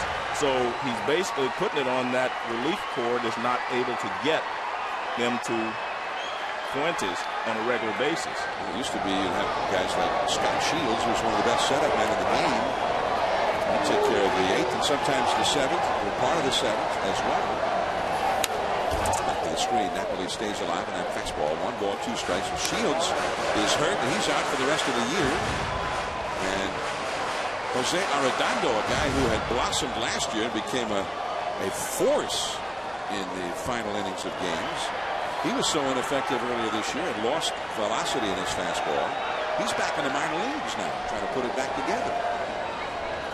Well, they won't say it probably publicly, but obviously they lost K-Rod. And I don't think K-Rod got the credit that he deserved. It wasn't a one-year wonder. He set the record for saves in a single season. But this guy had over 200 saves the last 4 years. That's like 50 saves a year. I'm not saying that Fuentes hasn't done a good job, but K-Rod was the guy here, and they play a lot of close ball games. Maybe they could have gotten Fuentes to set him up because Fuentes had been a setup man in Colorado for a while. I think the Shields loss is a real big one for them. There's no question. He's been so good. The guy to go multiple innings. They're hoping Kelvin Escobar comes back off the disabled list and can become that 7th, 8th inning guy for their bullpen. But it's interesting. Escobar says he wants to be a closer. because he can't be a starter, he feels anymore, because he can only go 40 pitches or something at a time. So he says when he comes back, he wants to prove to the world that he can be a closer, so that if he has to go out on the market, he can go out as a closer. I don't know how that's going to happen since Fuentes is pitching so well. And Napoli, for the first time, down on strikes. The one issue they're going to have with Escobar is coming back from injury. Can he warm up, sit down, warm up again, and come into the game? As a closer, you warm up, you come in. And I think there may be some element of that. But even as a 7th, 8th inning guy, if he pitches well, he can market himself for somebody's closer for next year. Well, one thing would be good for the Angels if he goes out and proves that he should be the closer. That means he'd get a lot of guys out, setting up Fuentes. Escobar, with arm troubles, he used to be the closer for the Toronto Blue Jays. I remember working a game several years ago at the Sky Dome in Toronto. Roy Halladay got the win, and Kelvin Escobar got the save. That was a pretty tough night for a lot of hitters. Yeah. That's some good stuff right there. You see the numbers. Effective starter, but effective in the bullpen as well. And he did have 59 saves. Rob Kringlen, who has walked and flied out, facing Kershaw with a runner at first and 2 down here in the 6th. The Dodgers lead the Angels 1-0. But again, going back to this story, the quote from Socha that he said to me before the game, he said, hey, we get Escobar back in the bullpen if he's able to really do it. We get Kendrick back from the minor leagues, the Kendrick we remember from the past, and Vlad starts hitting home runs again. That's like a trade for 3 guys to fill all the needs we have in this ball club, and we can do it all from within. Yeah, well, we've been the last few weeks with that if, John. You were here last week in Cleveland. It was if, right? And it's been if a lot of times, and that's he's the toughest guy to get back on your team. That if, because I mean, at this point, I mean, there's just a lot of question marks as far as the Angels are concerned. If they could just get a couple of runs here, right. they might go into first place. Yeah. You're catching on, John. Did he swing? Yes, he did. And that ends the inning. First base umpire Tim Cheetah on the appeal said that was strike 3. 1 man left. Now to the late innings. Inning number 7. Matt Kemp, who has scored the only run of the game, coming up.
Here come the Dodgers. Matt Kemp, the hitter, and he bunts it. Figgins. And it's a base hit by plenty. Scooped out on the low throw by Quinlan. But Matt Kemp, who had singled leading off the 5th inning and eventually scored the first run of the game, and still the only run of the game, bunts his way aboard this time. Well, what happens if you're Sean Figgins, you can't crowd. He squares around almost and drops it down. And with his speed, you see how deep Figgins is. You can't play a guy like Kemp in shallow. He'll hit the ball past you easily. So he forces him to drop it down, and no chance for it. So he squares around pretty much. That's not a drag bunt. He squares to make sure he gets it down safely and then beats it out. Well, Joe, the thing I liked is he bunted the curveball. Now he stayed with it too. A lot of times when there's a curveball, the hitter will drop the bat head and pop it up, but he was able to keep the bat level and still at least get an angle to get the ball. And with Figgins so far back, he had time to just bunt it hard and beat it out. Kemp also is a base stealer. He has 18 steals, only been caught 3 times, and the Angels pitch out thinking he might be having a notion to steal one right there. Well, I think it's more a little bit of what you said the first time, John, about the fact that they could go the other way. I mean, Osmus is a good hit and run guy too. I think he was just trying to see if they thought anything was on a steal or a bunt, but it looked like Osmus had squared around the bunt. Well, he had scored around the bunt, and he does again. And Lackey looks at second, thought about it, but Kemp got there quickly, and so he gets the short out at first. And Osmus, for the second straight time, bunts Kemp over. Brad Osmus isn't a real threat with the bat, so I think to be able to make productive outs, get a runner advance, put him in scoring position, he's doing his job. Playing some National League ball here in the American League ballpark. Getting in the 9th spot is Juan Pierre, who has been superb with runners in scoring position this year for the Dodgers, and he has in fact knocked in the only run of this game with a double back in the 5th inning. That was on a first pitch from John Lackey. Be sure and stay tuned at the end of this half inning for the one-a-day men's 7th inning stretch. All the best highlights from today's action in Major League Baseball. Stay tuned for that right after the Dodgers at bats. 1 ball and no strikes to Juan Pierre, who has struck out, been thrown out on a bunt attempt, and then he hit that RBI double into the right field corner.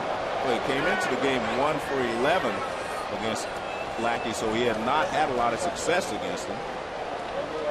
Take a look at the outfield depth right here as they recover a beach ball out in right field. But take a look at Juan Rivera in left field, how shallow he is with Juan Pierre. Very, very shallow. It's almost like the third baseman playing in. Look how close Rivera is, but it sure does open up a line drive to short that could scoot by him out to that left center field gap. A lot of gap out in right center field as well. That's a foul on that big curveball over to the Angels, or to the Dodgers dugout. As the Angel bullpen is busy. Darren Oliver, veteran left-hander, who wears his age on the back of his uniform. And Oliver, also the son of a former big leaguer, Bob Oliver, who hit some home runs. Juan Pierre hitting .330. He's hitting better than that with a runner in scoring position this year. Now hitting over .340. Those clutch at bats. Another sharp curve that is in the dirt. 2-1. This is a big stretch here for Lackey. He's already down by a run. Runs have been hard to come by for the Angels tonight. He wants to keep it right at the 1. You've got a fast runner at second, Matt Kemp. Well, he hits that one deep and over the head of Rivera, who is playing shallow, as Steve pointed out. Kemp will score. Here's Pierre digging for third. The tag, and he is out. But he got the run home. Pierre has twice knocked in Kemp with the only runs of the game. And as you mentioned, good call, Steve, because I looked out there. I saw he was playing shallow, but I'm also a guy that doesn't think that Pierre, that's a long drive for him the opposite way. But I'm sure they had. Well, you see Pierre gets the ball away and he just smokes it over his head. And see, that my issue with Rivera being in shallow is he could have been 4 steps back and still would have been shallow to be able to have a chance to throw Matt Kemp out and at least have a chance of the ball hit over his head. At least a good job on the relay play. Ibar in a position to be able to relay it into Figgins to get Pierre out at third. You know, the problem sometimes is they have these scouting reports where the guys hit the ball and all of it, and sometimes, you know, guys go away from that scouting report. The hitting charts, and that curveball is ripped into right field by Rafael Furcal, his first hit of the game. And I've always thought you have to play the situation rather than the hitting charts all the time. But you'll see a lot of guys, they position themselves there because they've seen him, you know, he's probably hadn't hit a ball over a guy's head all year, so they're going to play it shallow and pinch in, but this time it cost him a run.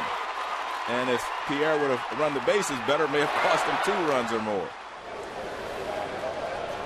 Now for Collett first, here is Orlando Hudson, who is 0 for 3. 2-0 Dodgers. He cracked his bat. A piece of it flew off the end as Ibar throws him out. And Hudson is limping up the first base line. Looked like he got hurt. Now let's join Kevin Negandhi for the one-a-day men's 7th inning stretch.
I definitely picked the right sport. I look like a genius, though.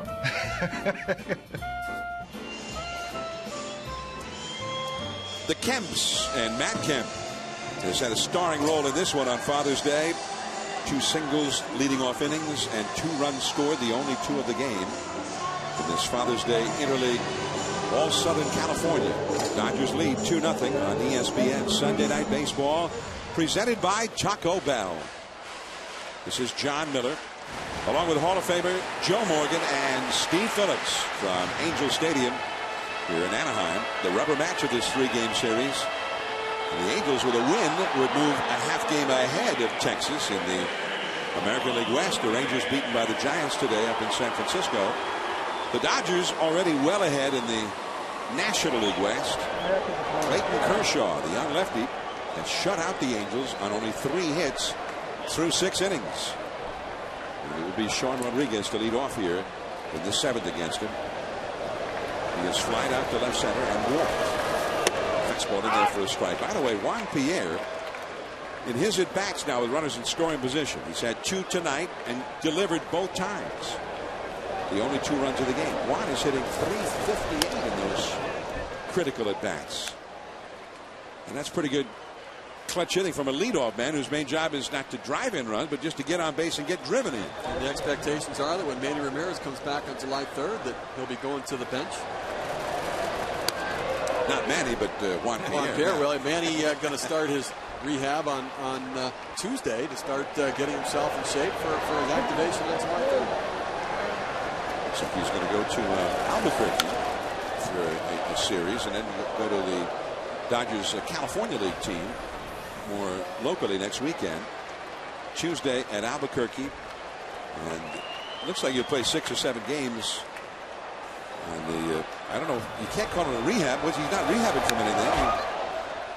He tested positive for a forbidden substance according to the baseball performance enhancing substance rules. And so he's received a 50-game suspension. And then he's going to go rehab in the minor leagues to get ready to come back as Rodriguez hits the fly ball to the right center to Andre Ethier, 1 away. Clayton Kershaw, this is his 14th start of the season. This is only the 4th time he's gone beyond the 6th inning so far this year. The 5th time that he's gone beyond the 6th inning. Kershaw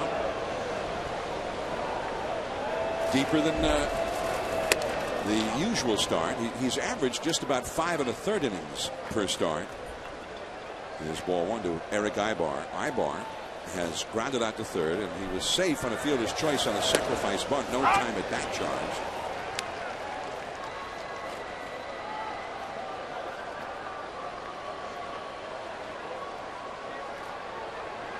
Ibar took a quick look over at the third baseman Blake, who is playing him shallow, and he fouls one, bouncing it back to the backstop. 1 ball and 2 strikes now. You see Blake now moving back a little bit with 2 strikes. Sean Figgins on deck. Kershaw was very strong in his last start, although he did not get the win. And a curve in the dirt for the strikeout. The 5th strikeout, including 3 of the last 4 hitters for Clayton Kershaw. Coverage of Major League Baseball continues tomorrow night on ESPN2. Monday Night Baseball tomorrow at 7 Eastern, 4 Pacific. The Cardinals and the Mets from Citi Field in New York. Then on Wednesday Night Baseball, presented by Smirnoff Ice, it's the Yankees and the Braves at 7 Eastern, 4 Pacific. ESPN News will be shown in both the New York and Atlanta markets on Wednesday. And Wednesday's game is part of the American League National League Showdown presented by State Farm. Base hit to right for Figgins. He has really been swinging it back well, John. He's hitting over 400 for the last 40 or so games, so he's really swinging it back well. And one thing I've always liked about Figgins, he never tries to do too much. Watch how he just lays the bat on the ball. Ball's in the middle of the plate, but just laying the bat there. Not over swinging, not trying to drive the ball, just laying the barrel of the bat on the ball, trying to hit it hard somewhere and hit a line drive. Well, we're getting to that time in a Kershaw start. He has not thrown more than 105 pitches in any game this year. And there is Ramon Troncoso, a right-hander in the Dodger bullpen. Bobby Abreu. And he swung at it. Strike 1. Abreu apparently is one of those pitchers he does not see the ball well coming out of his hand against. He struck out twice, and then he hit that critical back to the pitcher double play with the bases loaded, nobody out in the 5th inning. And that's usually what it is, John. If you can't see the ball out of his hand, you know, we're playing in kind of dust here as well, but That's usually the problem when you have a trouble with one particular pitcher. You don't see the ball well out of his hand. It's interesting because, you know, we had shadows earlier in the game, and then they kind of went away. Not because the sun went away, just because of the angle of the sun. Now it's back through one of the seams, and again, in that arm slot where he's going to be coming out, Kershaw's head is in the sun, and therefore the ball will be in the sun and going from sun to shade. 0-2 the count. Fastball is low. Now, when he hit that critical double play, which is one of the key moments of this game, the Angels were on the verge of something big. Bases loaded, nobody out. It was a 2-0 pitch, and he hit it right back to Kershaw, who started the home to first double play. A double play with nobody scoring. Now it's 2-0 Dodgers, and the count 2-2 to Bobby Abreu. Bobby Abreu is another guy, John, that just a professional hitter, always going to hit for average. His power numbers are down, which is surprising to me because I thought he would hit more home runs here. He's only got 3 home runs all year. Figgins at first, 2 down. And ball 3. So Kershaw has gone to a full count after being ahead of him 0-2. Torrey Hunter is on deck. So we're getting down to what could be the final pitch of the night for Kershaw, one way or the other. He wants to get Abreu because you don't want Torrey Hunter coming up with 2 men on in a 2-0 game. Troncoso. Well, he wouldn't be pitching to him. With the runner going, the ball is bounced to short. A very defensive swing there by Abreu. And Furcal throws him out. Abreu 0 for 4. 1 man left. And likely the end of Kershaw, a very strong night for the 21-year-old. 2-0 Dodgers.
Is presented by Taco Bell. Think outside the bun. And in part by State Farm. At home or away, State Farm is there. Call, click, or visit and start saving today. Congratulatory handshakes to Clayton Kershaw when he got back into the dugout after his 7th shutout inning. Rick Honeycutt, number 40, the pitching coach. Lackey to Blake, and Blake has a base hit.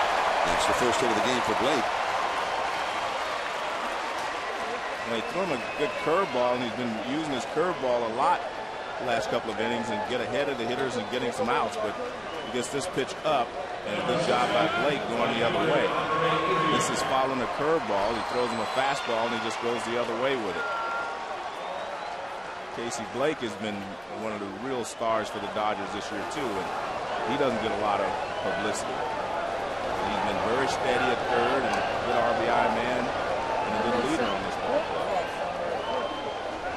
Andre Ethier 1 for 3. And a foul off to the left and back out of play. You know, what Casey Blake has given them is predictability and consistency. With young players where sometimes their performance can go up and down, Blake's that guy. He shows up every day. He's a grinder. He's a workman. Very professional at bat. Outstanding defender. Just makes plays on a consistent basis. So the Dodgers, as the game has gone along, have gotten better and better against Lackey. That breaking ball is blooped into center in front of Torrey Hunter. The Angel bullpen is busy. As Blake goes to second, Ethier aboard with his second hit of the game. 2 men on, nobody out. As Darren Oliver heats up in the bullpen again. MLB.TV, the ultimate baseball experience, featuring 100 out-of-market games per week live on your computer. For more details, visit MLB.TV, where baseball is always on. Well, both of those pitches were up to the hitters. That was a hanging breaking ball, and the pitch to Blake was up. And that's after he'd gone through a couple innings where he was really starting to get the ball down. Well, let's take a look at the last 2 hits that go after this pitch. And John Butcher, after talking to Mike Scioscia, calls down to the bullpen. And there is a ball too high to Russell Martin. Well, let's take a look at those last 2 base hits. Here's the high fastball to Casey Blake. He goes the other way. Then the high breaking ball to Ethier, and he just flips it into center field for a base hit. If either of those pitches are down, you get the ground ball. 2 men on, nobody out. Martin, it's a double play ball to second. There's one, and Ibar back to first, double play. As Blake goes over to third. And that's the first time Russell Martin has put the ball in play tonight. He had walked his other 3 plate appearances. I was just thinking that ball was going to take a bad hop because Rodriguez kind of waited for it. And it's a little history of the game. If you wait on the ground ball, it'll bounce up on you. See, he just waits there for the ball. He doesn't come get it. If he comes and get it, he can get it to Ibar quicker, and he can have to avoid Ethier. You see, there's no play at first base technically, but if you come get the ball, ground ball, charge it, flip it to second base, you get your shortstop out of the way. Like you were talking about earlier, for Lackey, those 2 pitches were up in the zone. He gets one down, and then he gets the double play ball out of it. By the way, Mike Butcher. I called him John. It's Mike Butcher. I thought you were just in love with your name. I call everybody. Well, I'm not. Hey, down on the name. I like the name John, but Mike is a very fine name. Yeah, Mike Stan Musial used to call everybody Kid. Kid Morgan. No, he just said Kid. There's James Loney, runner at third, 2 down, and a foul up the first base side. So Mike Butcher, the pitching coach for the Angels, having delivered a few words for John Lackey. The double play, that is, you can't really overstate how important a double play ball is, how important it is to have infielders who turn that double play, especially late in a game. That ball is hit deep into right center field. That ball is way back there. It's a home run! A 2-run homer for James Loney. It hit the top of the wall. The big fly, only his 4th of the year, and that opens it up. But it also brings Mike Scioscia, the Angels manager, out, and he's going to argue that assessment. Bob Davidson, the veteran umpire at second. Well, we're trying to read his lips. He said it hit into the stands and hit somebody and came back. That was his interpretation. But now we see why James Loney took the low fastball 2-0. He's sitting on the breaking ball. That's right. When he got it, he punished it. Umpire's going to caucus and decide whether they need to review this. And you see that ball that Loney drives out to deep right center field. Tough for me to see where that ball hit. It certainly kicked up in the air. It looks like we're going to go to instant replay.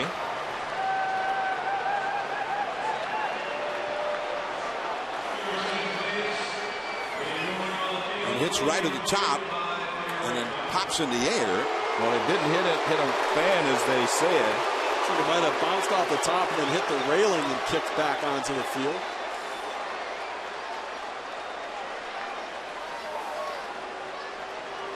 So Lackey staying loose while the crew chief, Tim Cheetah, and two of the other umpires have gone into the special room, which is right near the field, where they can go call up whatever angles that the New York office sends them.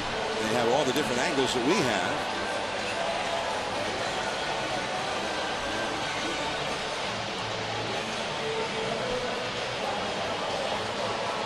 You see it hit the top there. Coming down, hits the top on the right-hand side of the screen. And did it hit that little railing just behind, or did it just go straight up in the air? We don't really have a definitive angle on it in terms of whether it hit that railing behind. The only way you can have a definitive angle is they're shooting from the foul pole down the right field line toward the center field. Then you can see what it actually does. So if they don't have that shot back in New York, then they're not going to be able to make any other judgment. And I don't see anything from what replays we've seen that would cause them to overturn that call. And the umpires have looked at those angles, and Tim Cheetah leads the way back out.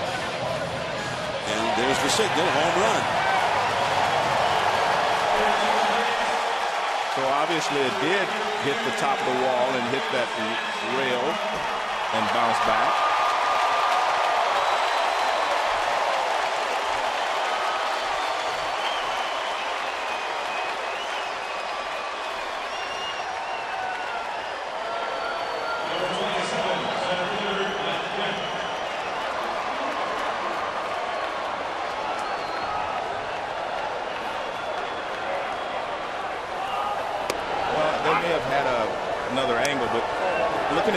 You would think the guy that's there would be reaching for it and trying to catch it if it's going to come into the stands.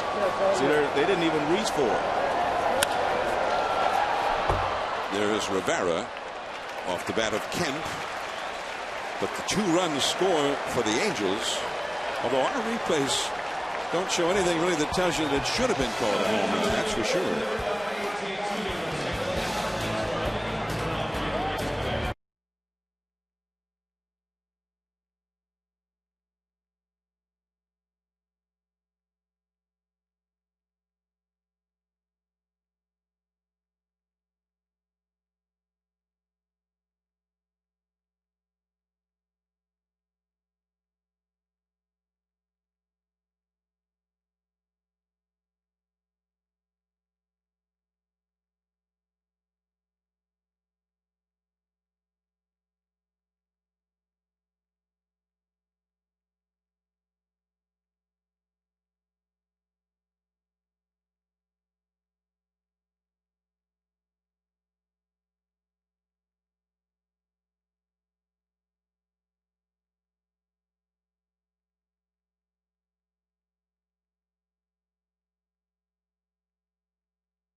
Home run, a bit of a controversial home run, but a home run nonetheless.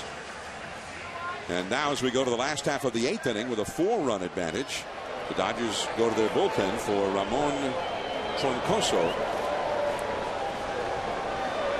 And you see Troncoso, like Belisario, has been guys coming out of the bullpen have done a fabulous job for the Dodgers. And they have worked hard. Troncoso has pitched 44 in the 3rd innings already this year.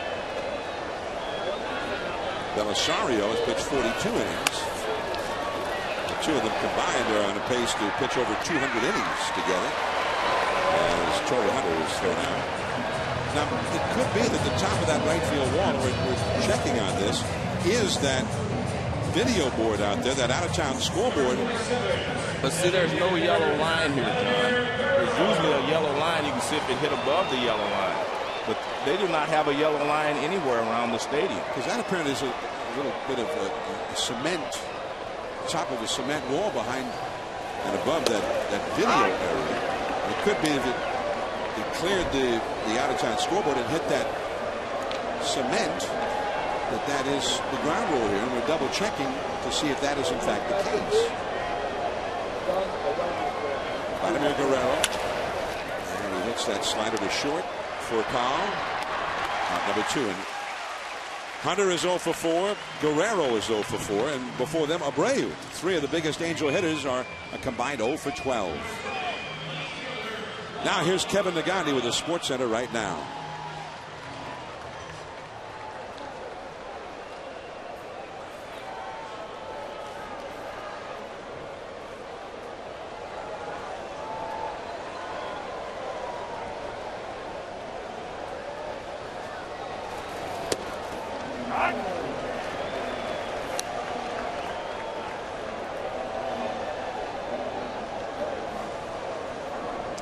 Thanks. And we have had it confirmed that the ground rule is it is a home run when it hits the cement just above that out-of-town scoreboard.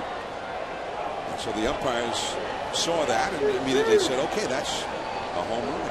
I'm still shocked that there's not a yellow line. Yeah, most ballparks have it. Well, you know, something similar to that is in San Francisco. There's a green roof on top of the Willie Mays wall in right field, the 24-foot high wall in right field up there at AT&T Park.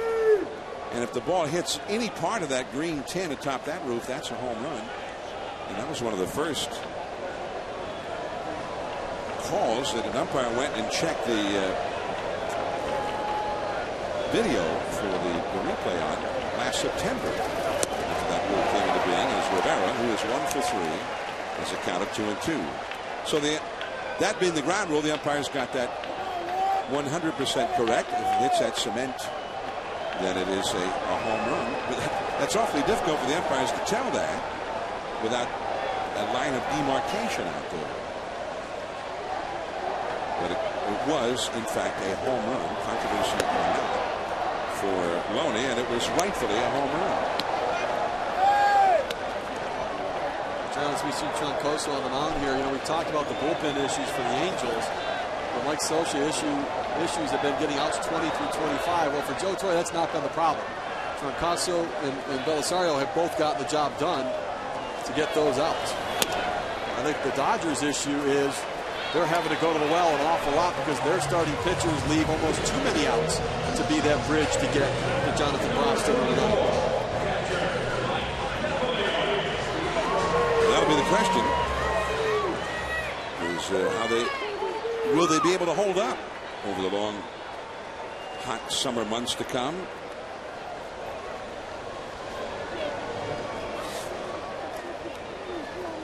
Here is Napoli. There is Brent Leach, the rookie left-hander, up in the Dodgers bullpen now. And a curveball is in there for a strike to Mike Napoli, who's had 2 singles. And he has also struck out. He's 2 for 3. Clayton Kershaw, 7 shutout innings. One of his best outings so far this year. He had that 7-inning one-hitter against the Giants in his second start of the season, the Dodgers' first home series of the year, in which he struck out 13. I guess this one doesn't top that, but pretty good nonetheless. Only 4 hits allowed. He walked 4, struck out 5. through 107 pitches. Napoli has a base hit to center field.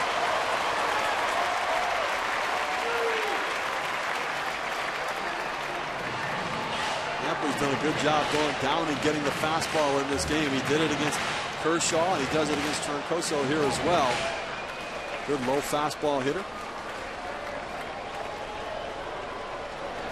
See right there, that fastball sinking down and in. Does a nice job clearing his hands, getting the bat head to the ball, just dropping the bat head, dropping right down to that point there. Does a nice job swinging through it. Shot in the left center field. Rick Honeycutt, the pitching coach, talking to the bullpen. Looks like they may get somebody else up out there, but he may also have confirmed that the left-hander Leach is ready to go. Kendry Morales has been officially entered into the game as a pinch hitter, and he's been one of the Angels' top home run hitters this year. A switch hitter who would bat left-handed. He's been very poor as a right-handed hitter. So Torrey may want to have him switch back around and bring in the left-hander Leach. But Torrey's out there talking to Troncoso. Jonathan Broxton, the closer, meanwhile, is also up and about to get ready. And now, I guess he was stalling for time to get Leach ready, although Leach already seemed ready. Leach is coming in to face Morales. Two men out.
As the Dodgers go to their bullpen for a young Brent Leach. The Lowe's fan experience, meanwhile. And here in Anaheim, when it's late in the game and they need something to get going, they break out the rally monkey. That first came out in 2002. And those Angels, with the rally monkey working in their favor, won the World Series that year. And we're hoping that the rally monkey will work some of his magic here tonight. The Lowe's fan experience brought to you by Lowe's. So here is Brent Leach, rookie lefty. Been tough to hit. Hitters hitting only 174 against him. Morales switches around and bats right-handed, but he has not done well right-handed.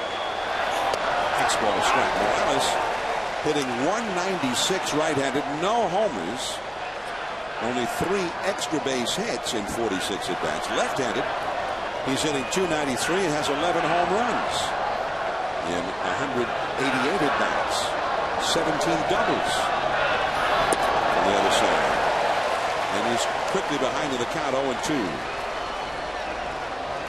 Well, when you're not swinging the bat well from one side of the plate, you switch over and you think, all right, I'm going to be aggressive and try to make something happen, and you end up chasing some pitches out of the zone and digging yourself a hole.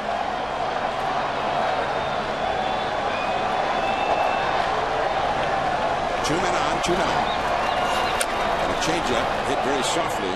Blake in the dirt, and it skips right by Loney and into the crowd. Rivera will score. Napoli to third, and Morales ends up at second base. And now it is 4-1 Dodgers. Well, this is a much easier play than he had earlier in the ball game. It looked like he kind of threw the ball kind of sidearm, which got the sink on it. Watch, he doesn't get up on top on this ball. See where he throws it from? Sidearm, and that makes it sink like a sinker. You get that rotation on it, and Loney tried to block it. He couldn't do so. But I think what we're getting here is Scioscia's trying to say, where was the runner when the ball went away, when he threw the ball away? That's his question. Because you get 2 bases from the point of where you are when the ball goes into the stands. And I think he's got an argument right there, right? You can see he started around second base. So you get the base you were going to, and then at 1 base beyond that when the ball goes out of play. Right. So if he was there, which that's what Scioscia's contending, the umpire is saying he wasn't there. But I don't think anybody really was paying attention to that among the umpiring crew. Now Broxton, the closer, will come in. Broxton, who missed 3 straight days earlier this week with a bad big toe in his right foot, threw 20 pitches in the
going right now in the stands anyway.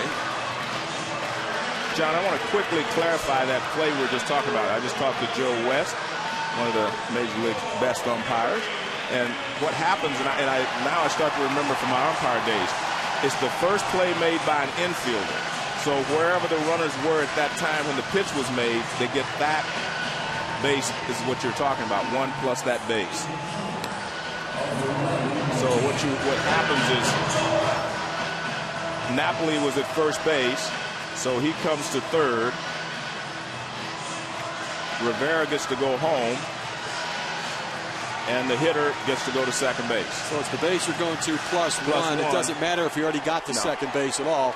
He started at first and was going to second, therefore he ends up at third. Exactly. Because it's the first throw by an infielder, first play by an infielder. Well, we've got a rematch of the 9th inning last night. Gary Matthews Jr. has come in as a pinch hitter. Last night against Broxton in the 9th inning, he hit a 2-run pinch hit home run. Now a home run would tie the game here in the 8th inning. 2 men on, 2 men out, 4-1 Dodgers. And he hit a fastball last night about 99 miles an hour.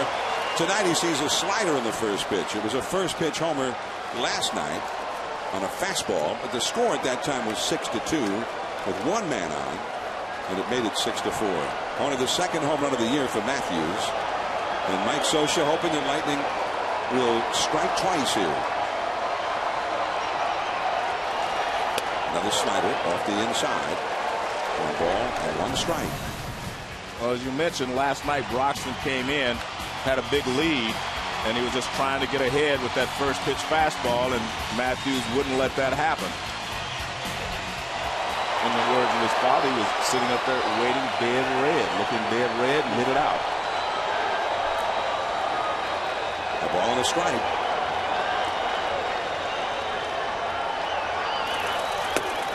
Now the fastball, but it's off the outside. I think that was the pitch he was trying to make last night. The ball ended up out over the plate where Matthews got the arms extended. Well, last night his first pitch was clocked at 100 miles an hour, meaning Broxton, and then it kind of went down gradually from that point. That was the only home run, the one hit by Matthews last night, that Broxton has allowed all year. Napoli at third, Morales at second, 2 down.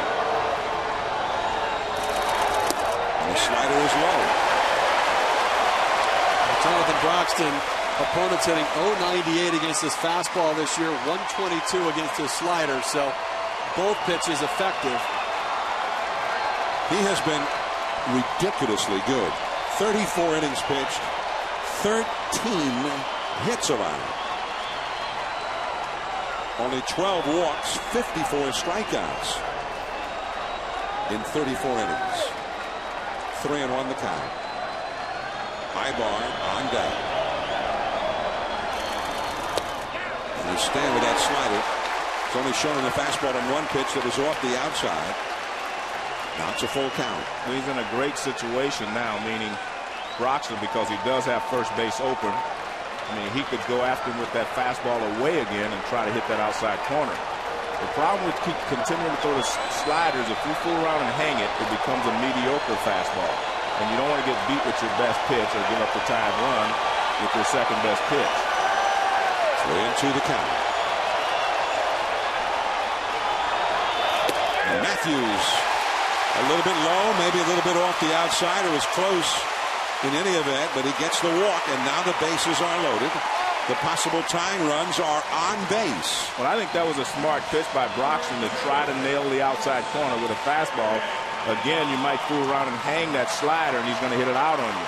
So he went with the fastball away, just a little bit low and a little bit off the plate outside. Good call by Mark Carlson on that one. Although Joe Torre, chirping out of the dugout, wanted that pitch. I mean, you called Joe Torre a chirper? Well, he was chirping on that one. He was chirping. You're right. Here is Ibar. Base is loaded. Matthews runs pretty well. He's the possible tying run at first. Off the outside. See what I was saying? He threw 98. Now he's down to 96. That's what happened last night. He started at 100, and he continued to go down. He started at 98 today. Now he's down. I mean, he only threw 20 pitches in last night's ball game, so I don't think that's the reason his velocity is down. Well, Jonathan Broxton's been dealing with some inflammation in his right big toe. That's his push-off toe from the rubber, and that's what he has said, that his velocity at times has fluctuated because he does not have the same sort of strength pushing off that rubber. Took an injection in it, thought it was getting better, but it may be leading to that change in velocity we're talking about. 1 ball and no strikes. Napoli at third, Morales at second, Matthews at first. And a little bit low again. 2-0 and off the outside. Broxton in the past has had bouts of wildness. That used to be about the worst thing you could ever say about his game. That he would tend to walk too many. And that's not often been the case this year. 2-0 the count. Now he is the regular full-time closer and maybe the best in the league.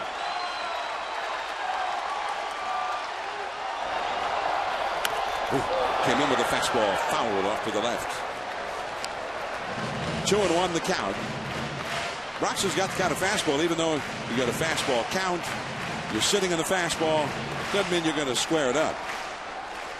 Well, I do like the fact that Ibar was aggressive. He didn't stand there and take one, in that situation. Sean Figgins on deck now. timeout is taken. A beach ball had gotten loose on the field out in right field. Retrieved by the ball boy down the right field line. Figgins actually, as we had the shot of him, was alerting plate umpire Mark Carlson about that. 2-1 the count. All three runners ready to run at the crack of the bat. 4-1 the Dodgers lead.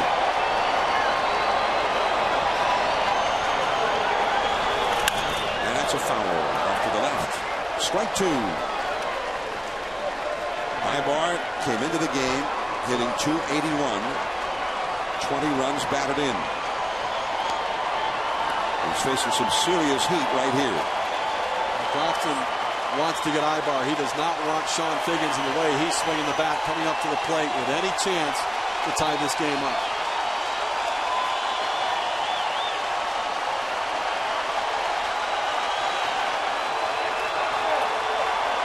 Most of the crowd now rising, hoping to inspire Eric Ibar. 2-2 the count. Bases loaded. And a foul right by Dino Ebel, the third base coach. So he's not quite getting around on that fastball just yet. Well, you can see that, I mean, Broxton has decided he's not going to get beat with his second best pitch, which is that breaking ball. Because, again, if you hang a breaking ball, it becomes a mediocre fastball.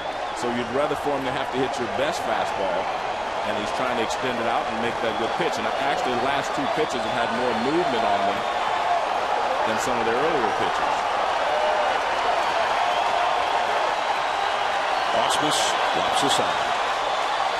Bases loaded, 2 down. 2-2 the count. And the slider struck him out.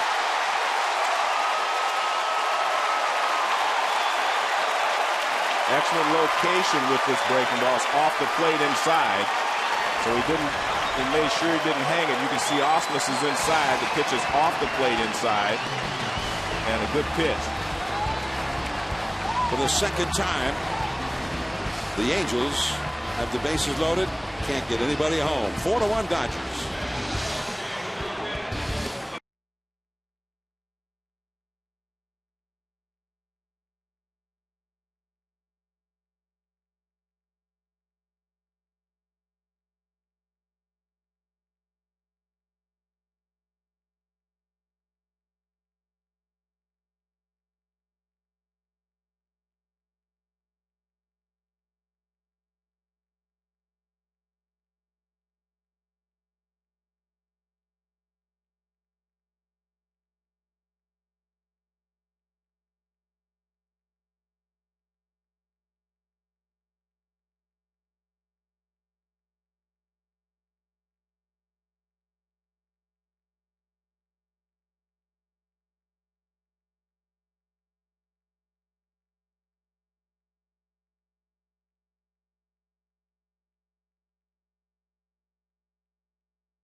Dodgers ahead 4-1. For the Angels now, as we go to the ninth, changes. As Maicer Izturis is now at second base with Kendry Morales staying in to play first base. Morales had pinch hit for Quinlan, the starting first baseman tonight. And the new pitcher, Kevin Jepson, has come in. Jepson throws pretty hard, 95 miles an hour on the inside for a swinging strike for Brad Ausmus. Jepson, 24-year-old right-hander, born here in Anaheim. And again, a little too quick for Brad Ausmus. Ausmus, though, has had his night offensively defined by 2 sacrifice bunt situations. And he got the bunt down both times and set up Juan Pierre to knock in a run both times.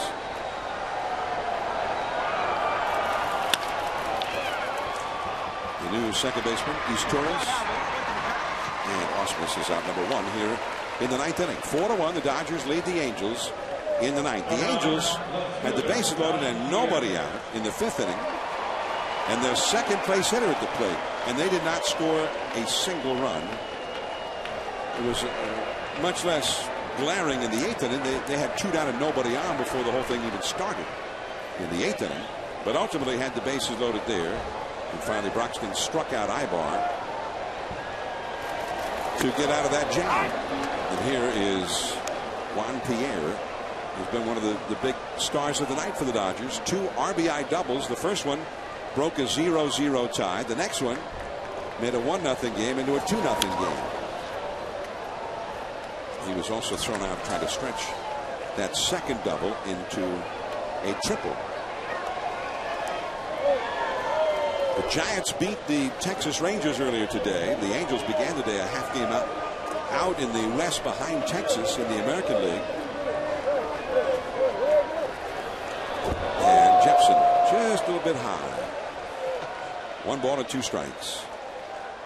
Well, Jepson, a young guy, you saw his numbers, I mean, the ERA in the double digits. He has a very good arm, but still a little bit erratic. But with all of the injury issues for the Angels, they've had to go down and pluck the kids with the good arms and having to learn a little bit of command at the major league level. And the curveball is hit into center field, a base hit. That's the 3rd straight hit for Juan Pierre. I don't know how you're going to be able to put this guy back on the bench. You know, maybe you're better off trading him and trying to get a starting pitcher for him, because he has proven that he is still an everyday player in the major leagues. And he's just too good a player, I think, to sit on a bench someplace when he has so much to give offered to a ball club. And he's hitting over 340 now for the season with 3 hits tonight. Well, he has a lifetime 300 batting average. He's not, you know, just this is not his first rodeo. Rafael Furcal now. That is one of the discussions, is when Manny Ramirez is back in the lineup, if Pierre indeed is out of the lineup at that point. Well, then who hits leadoff? Yeah. Who hits leadoff? Well, Rafael Furcal hits leadoff, but Furcal has not done well so far this year. Ordinarily, you'd say, well, great, Furcal is a great leadoff man, as they pitch out, but Pierre was not running. So I think it still has a chance to be a chemistry issue for the Dodgers. And, you know, you've got Manny coming back, and everybody loves Manny, but there's so much respect for Juan Pierre and the way he's handled his situation, where he waited for his opportunity, kept his mouth shut, and then capitalized on it. That kind of guy needs to be rewarded. And taking away playing time, I don't think that always sits well with his teammates. I think it's going to be frustrating. And they're going to look at Andre Ethier and his production in right field and say, well, why can't he play? You know, he can't play right field because he can't throw. But maybe there's a way to move Kemp over and put Pierre back in center field. Juan Pierre is a difference maker in this lineup. They're different with him in it at the top of the order. And that has been clear all through this stretch without Manny. The Dodgers lineup is built around Manny Ramirez.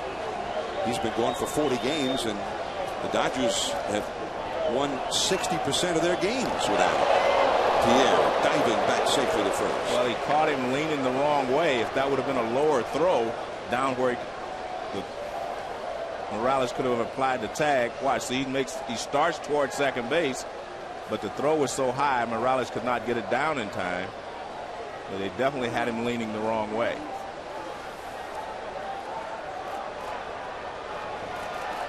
Another high throw over there. Pierre dives safely back.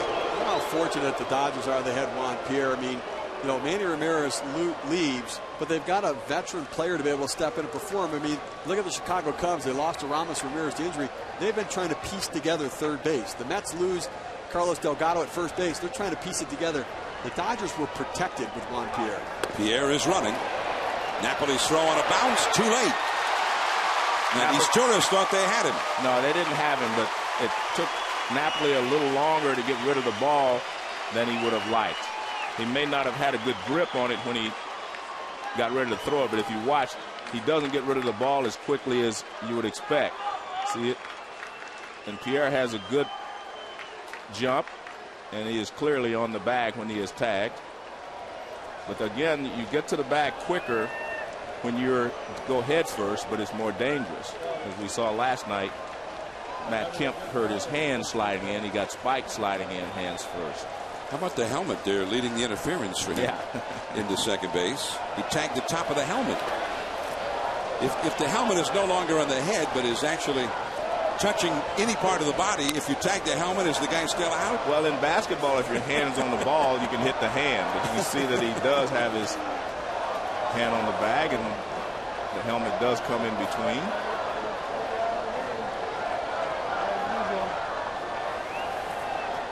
To the count to Rafael Furcal.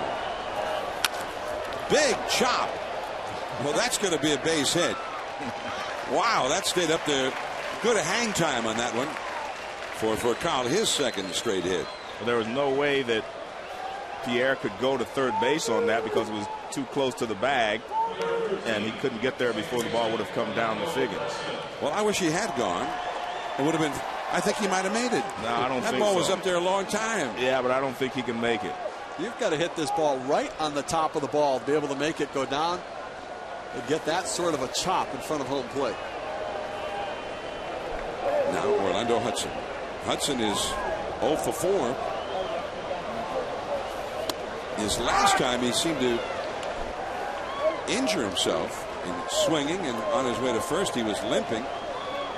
But he stayed the game. Apparently he's okay. I'm assuming, since he stayed in the game. 2 men on, 1 man out. There goes Pierre. The ball is hit sharply to Kendry Morales. He gets the unassisted out. Pierre to third, and Furcal to second. Hudson is 0 for 5. Kobe Bryant has been here throughout. It's impressive hanging around the ninth inning. Well, his team is winning. I assume he's a Dodger fan. He appears to be when they did something well. You think that's a good friend of his with the foot in front of him, right in front of his face like that? Yeah. Hey, you move your foot out of the way there. Here's Casey Blake. Runners at second and third, 2 down. And Jepson is low and outside with ball 1. Blake is grounded out, struck out, and singled. He also had a walk earlier. So officially 1 hit, 3 at bats. A .297 average. Veteran, formerly with the Cleveland Indians. Been a great addition to the Dodgers. A fastball from Jepson is too high. 2-0. This is the part of the bullpen that has given the Angels a lot of trouble. Definitely. Jepson is a young guy. He's got a great arm. They have another guy, Bulger, a young guy with a great arm. Sometimes they look great, other times they don't. 2-1 the count to Blake. There's a couple of big runs out there right now as well. I mean, a 5-run differential versus a 3-run differential completely changes the bottom of the ninth. The Angels will have the top of their batting order up against Broxton in the last half of the ninth. Figgins, Abreu, Torrey Hunter, Vlad Guerrero due fourth. Another big chop over the head of Figgins into shallow left field. Ibar will run it back in. Pierre has scored one of those big runs for Kyle stopping at third. The second infield hit of the inning for the Dodgers, and they lead 5-1. And they used to call that a Baltimore chop. Yeah, because I mean we've seen several of those in this ball game. Blake made a great play earlier in the ball game on Torrey Hunter. And you see that ball hits right in front of home plate in that hard dirt and bounces over the head of Sean Figgins. Even if he would have caught it, I don't think he would have been able to throw Blake out. And here is Ethier. Ethier is 2 for 4. Left-handed hitter. And a strike call on the outside. Bruce Bochy's Giants have come without a whole lot of power. And they've had several games this year with rallies much like this. Infield hits, little dribblers, little broken bat bloops, things like that. Bruce Bochy calls that the ground attack. They went on a wild pitch today. Wild pitch led to the winning run coming across. The Giants beat the Texas Rangers and swept the Texas Rangers over the weekend. Today they won on a base hit by Randy Winn.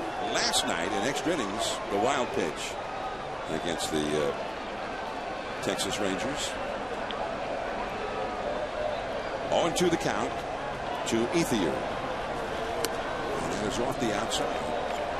In fact, the Dodgers are way ahead in their division. The Giants, even though they got swept by the Angels earlier this week at home, have won 17 and lost 8 their last 25. So both the Dodgers and the Giants have been playing great ball, but neither one is playing as well as the Colorado Rockies of the National League West.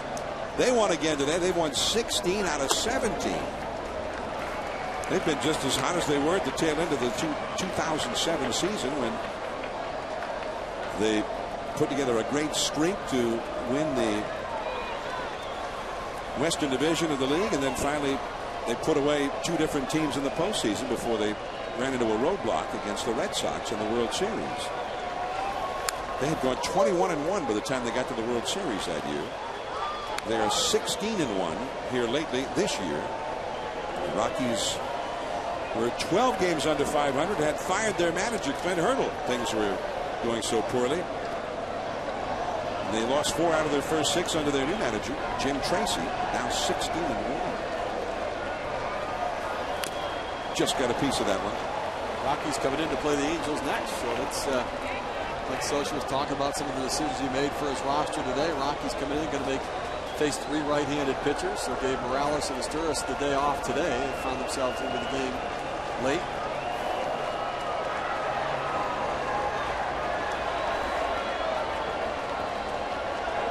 Runners at first and third. A run is in. 5-1 the Dodgers lead. And he struck him out. SportsCenter coming up right after the game. The Angels with their last chance. Last of the 9th against Broxton. The top of the order. Figgins coming up.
Kershaw, 7 shutout innings, 4 hits allowed, 5 strikeouts, Chevrolet is proud to recognize today's best and tomorrow's future, supporting youth baseball nationwide. Congratulations to Clayton Kershaw.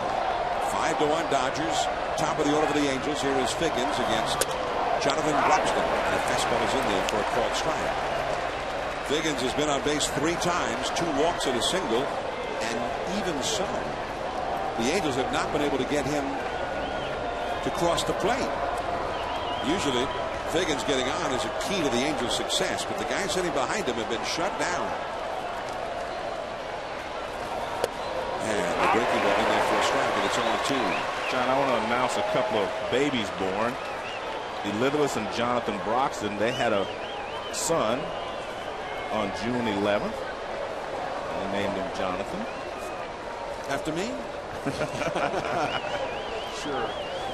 Well, congratulations to the Broxtons, and happy Father's Day to Jonathan Broxton. That was my point. And then Joe Thornton and his wife Raquel had a baby girl, Jay Lee. So now they're both fathers. So next year they'll be celebrating Father's Day with us when Father's Day comes around. Jonathan Broxton, who just turned 25 5 days ago. No, that's Joe Thornton of the St. Louis Cardinals. I'm sorry.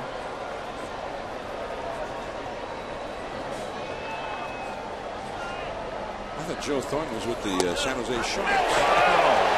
Strike 3 to Figgins.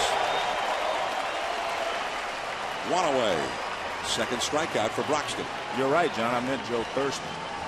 Oh, Joe Thurston. Yeah. Yeah. I did have hockey on my mind because for a lot of reasons.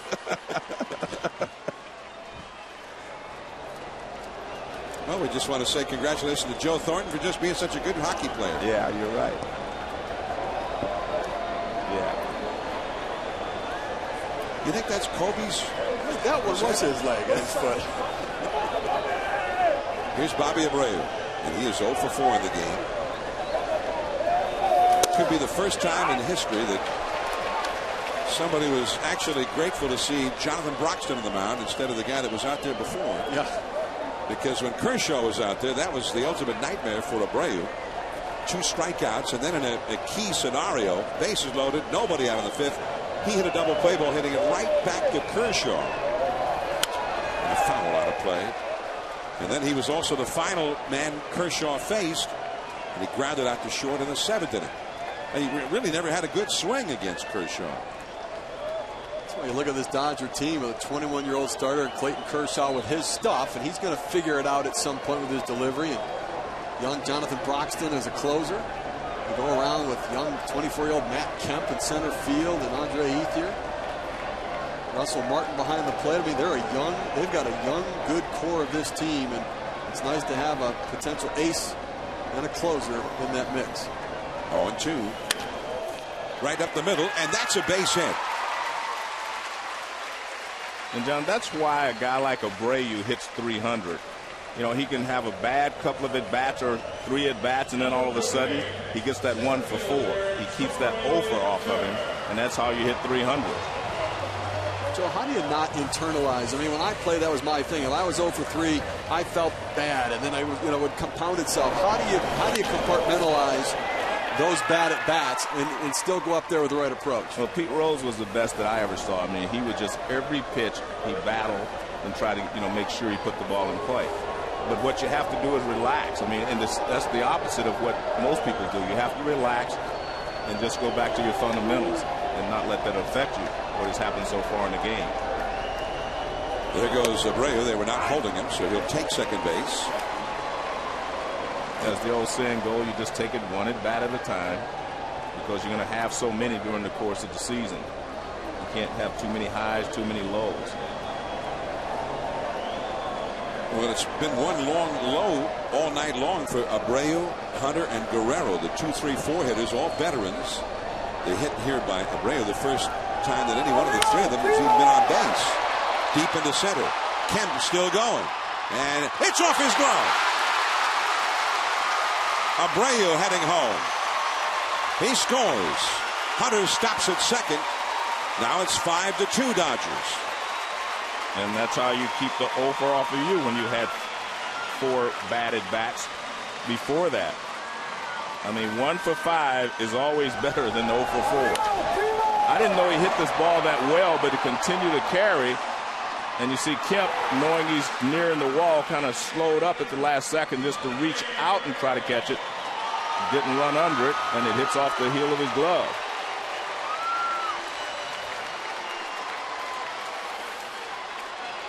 That'll be scored as a double, and a run batted in for Torrey Hunter. His 52nd RBI of the year. Here is Vladimir Guerrero. He is 0 for 4. He had an 8-game hitting streak going coming into this game. Right back to Broxton. Broxton wanted to go after Torrey Hunter. Now Loney is going to go after him. And he's safe at third, and just barely.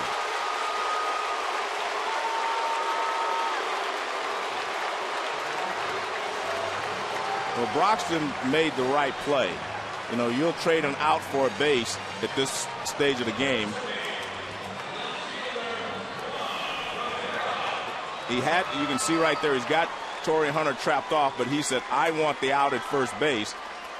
And the relay back to Blake is not quite in time. The Dodgers will trade another out, a run for an out here. You want outs. You already have a big enough lead, but you want an out. 2 outs. That's the second out. So here is Juan Rivera. He is 1 for 3 with a walk and has scored a run. A slider for a cold strike. Next Sunday, as we watch the Freeway Series here in Anaheim, as Kobe Bryant decides to hit the road. Watching this Freeway Series rubber match here tonight, a week after he helped the Lakers win the NBA title.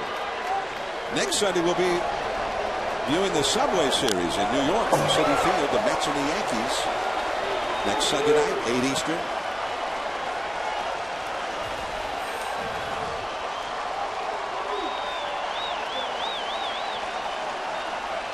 The Angels leading the Freeway Series all time. The Windy City Series is tied up. And the Yankees lead the Mets in the Subway Series all time. 2 down with 2 strikes to Juan Rivera. Torrey Hunter at third.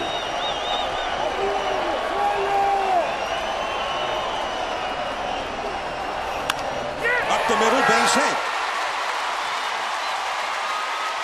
So Hunter scores. 2 runs are in here in the 9th inning for the Angels, and that will bring the possible tying run to the plate. Mike Napoli, who's got some power. Well, good piece of hitting by Juan Rivera there. Mike Scioscia talked about how good his hands are at the plate. And he gets a slider from Jonathan Broxton, and he just throws his hands at the ball, not trying to do too much. Watch, he just says, look, I'm going to make contact right here. Stays through it, picks up an RBI.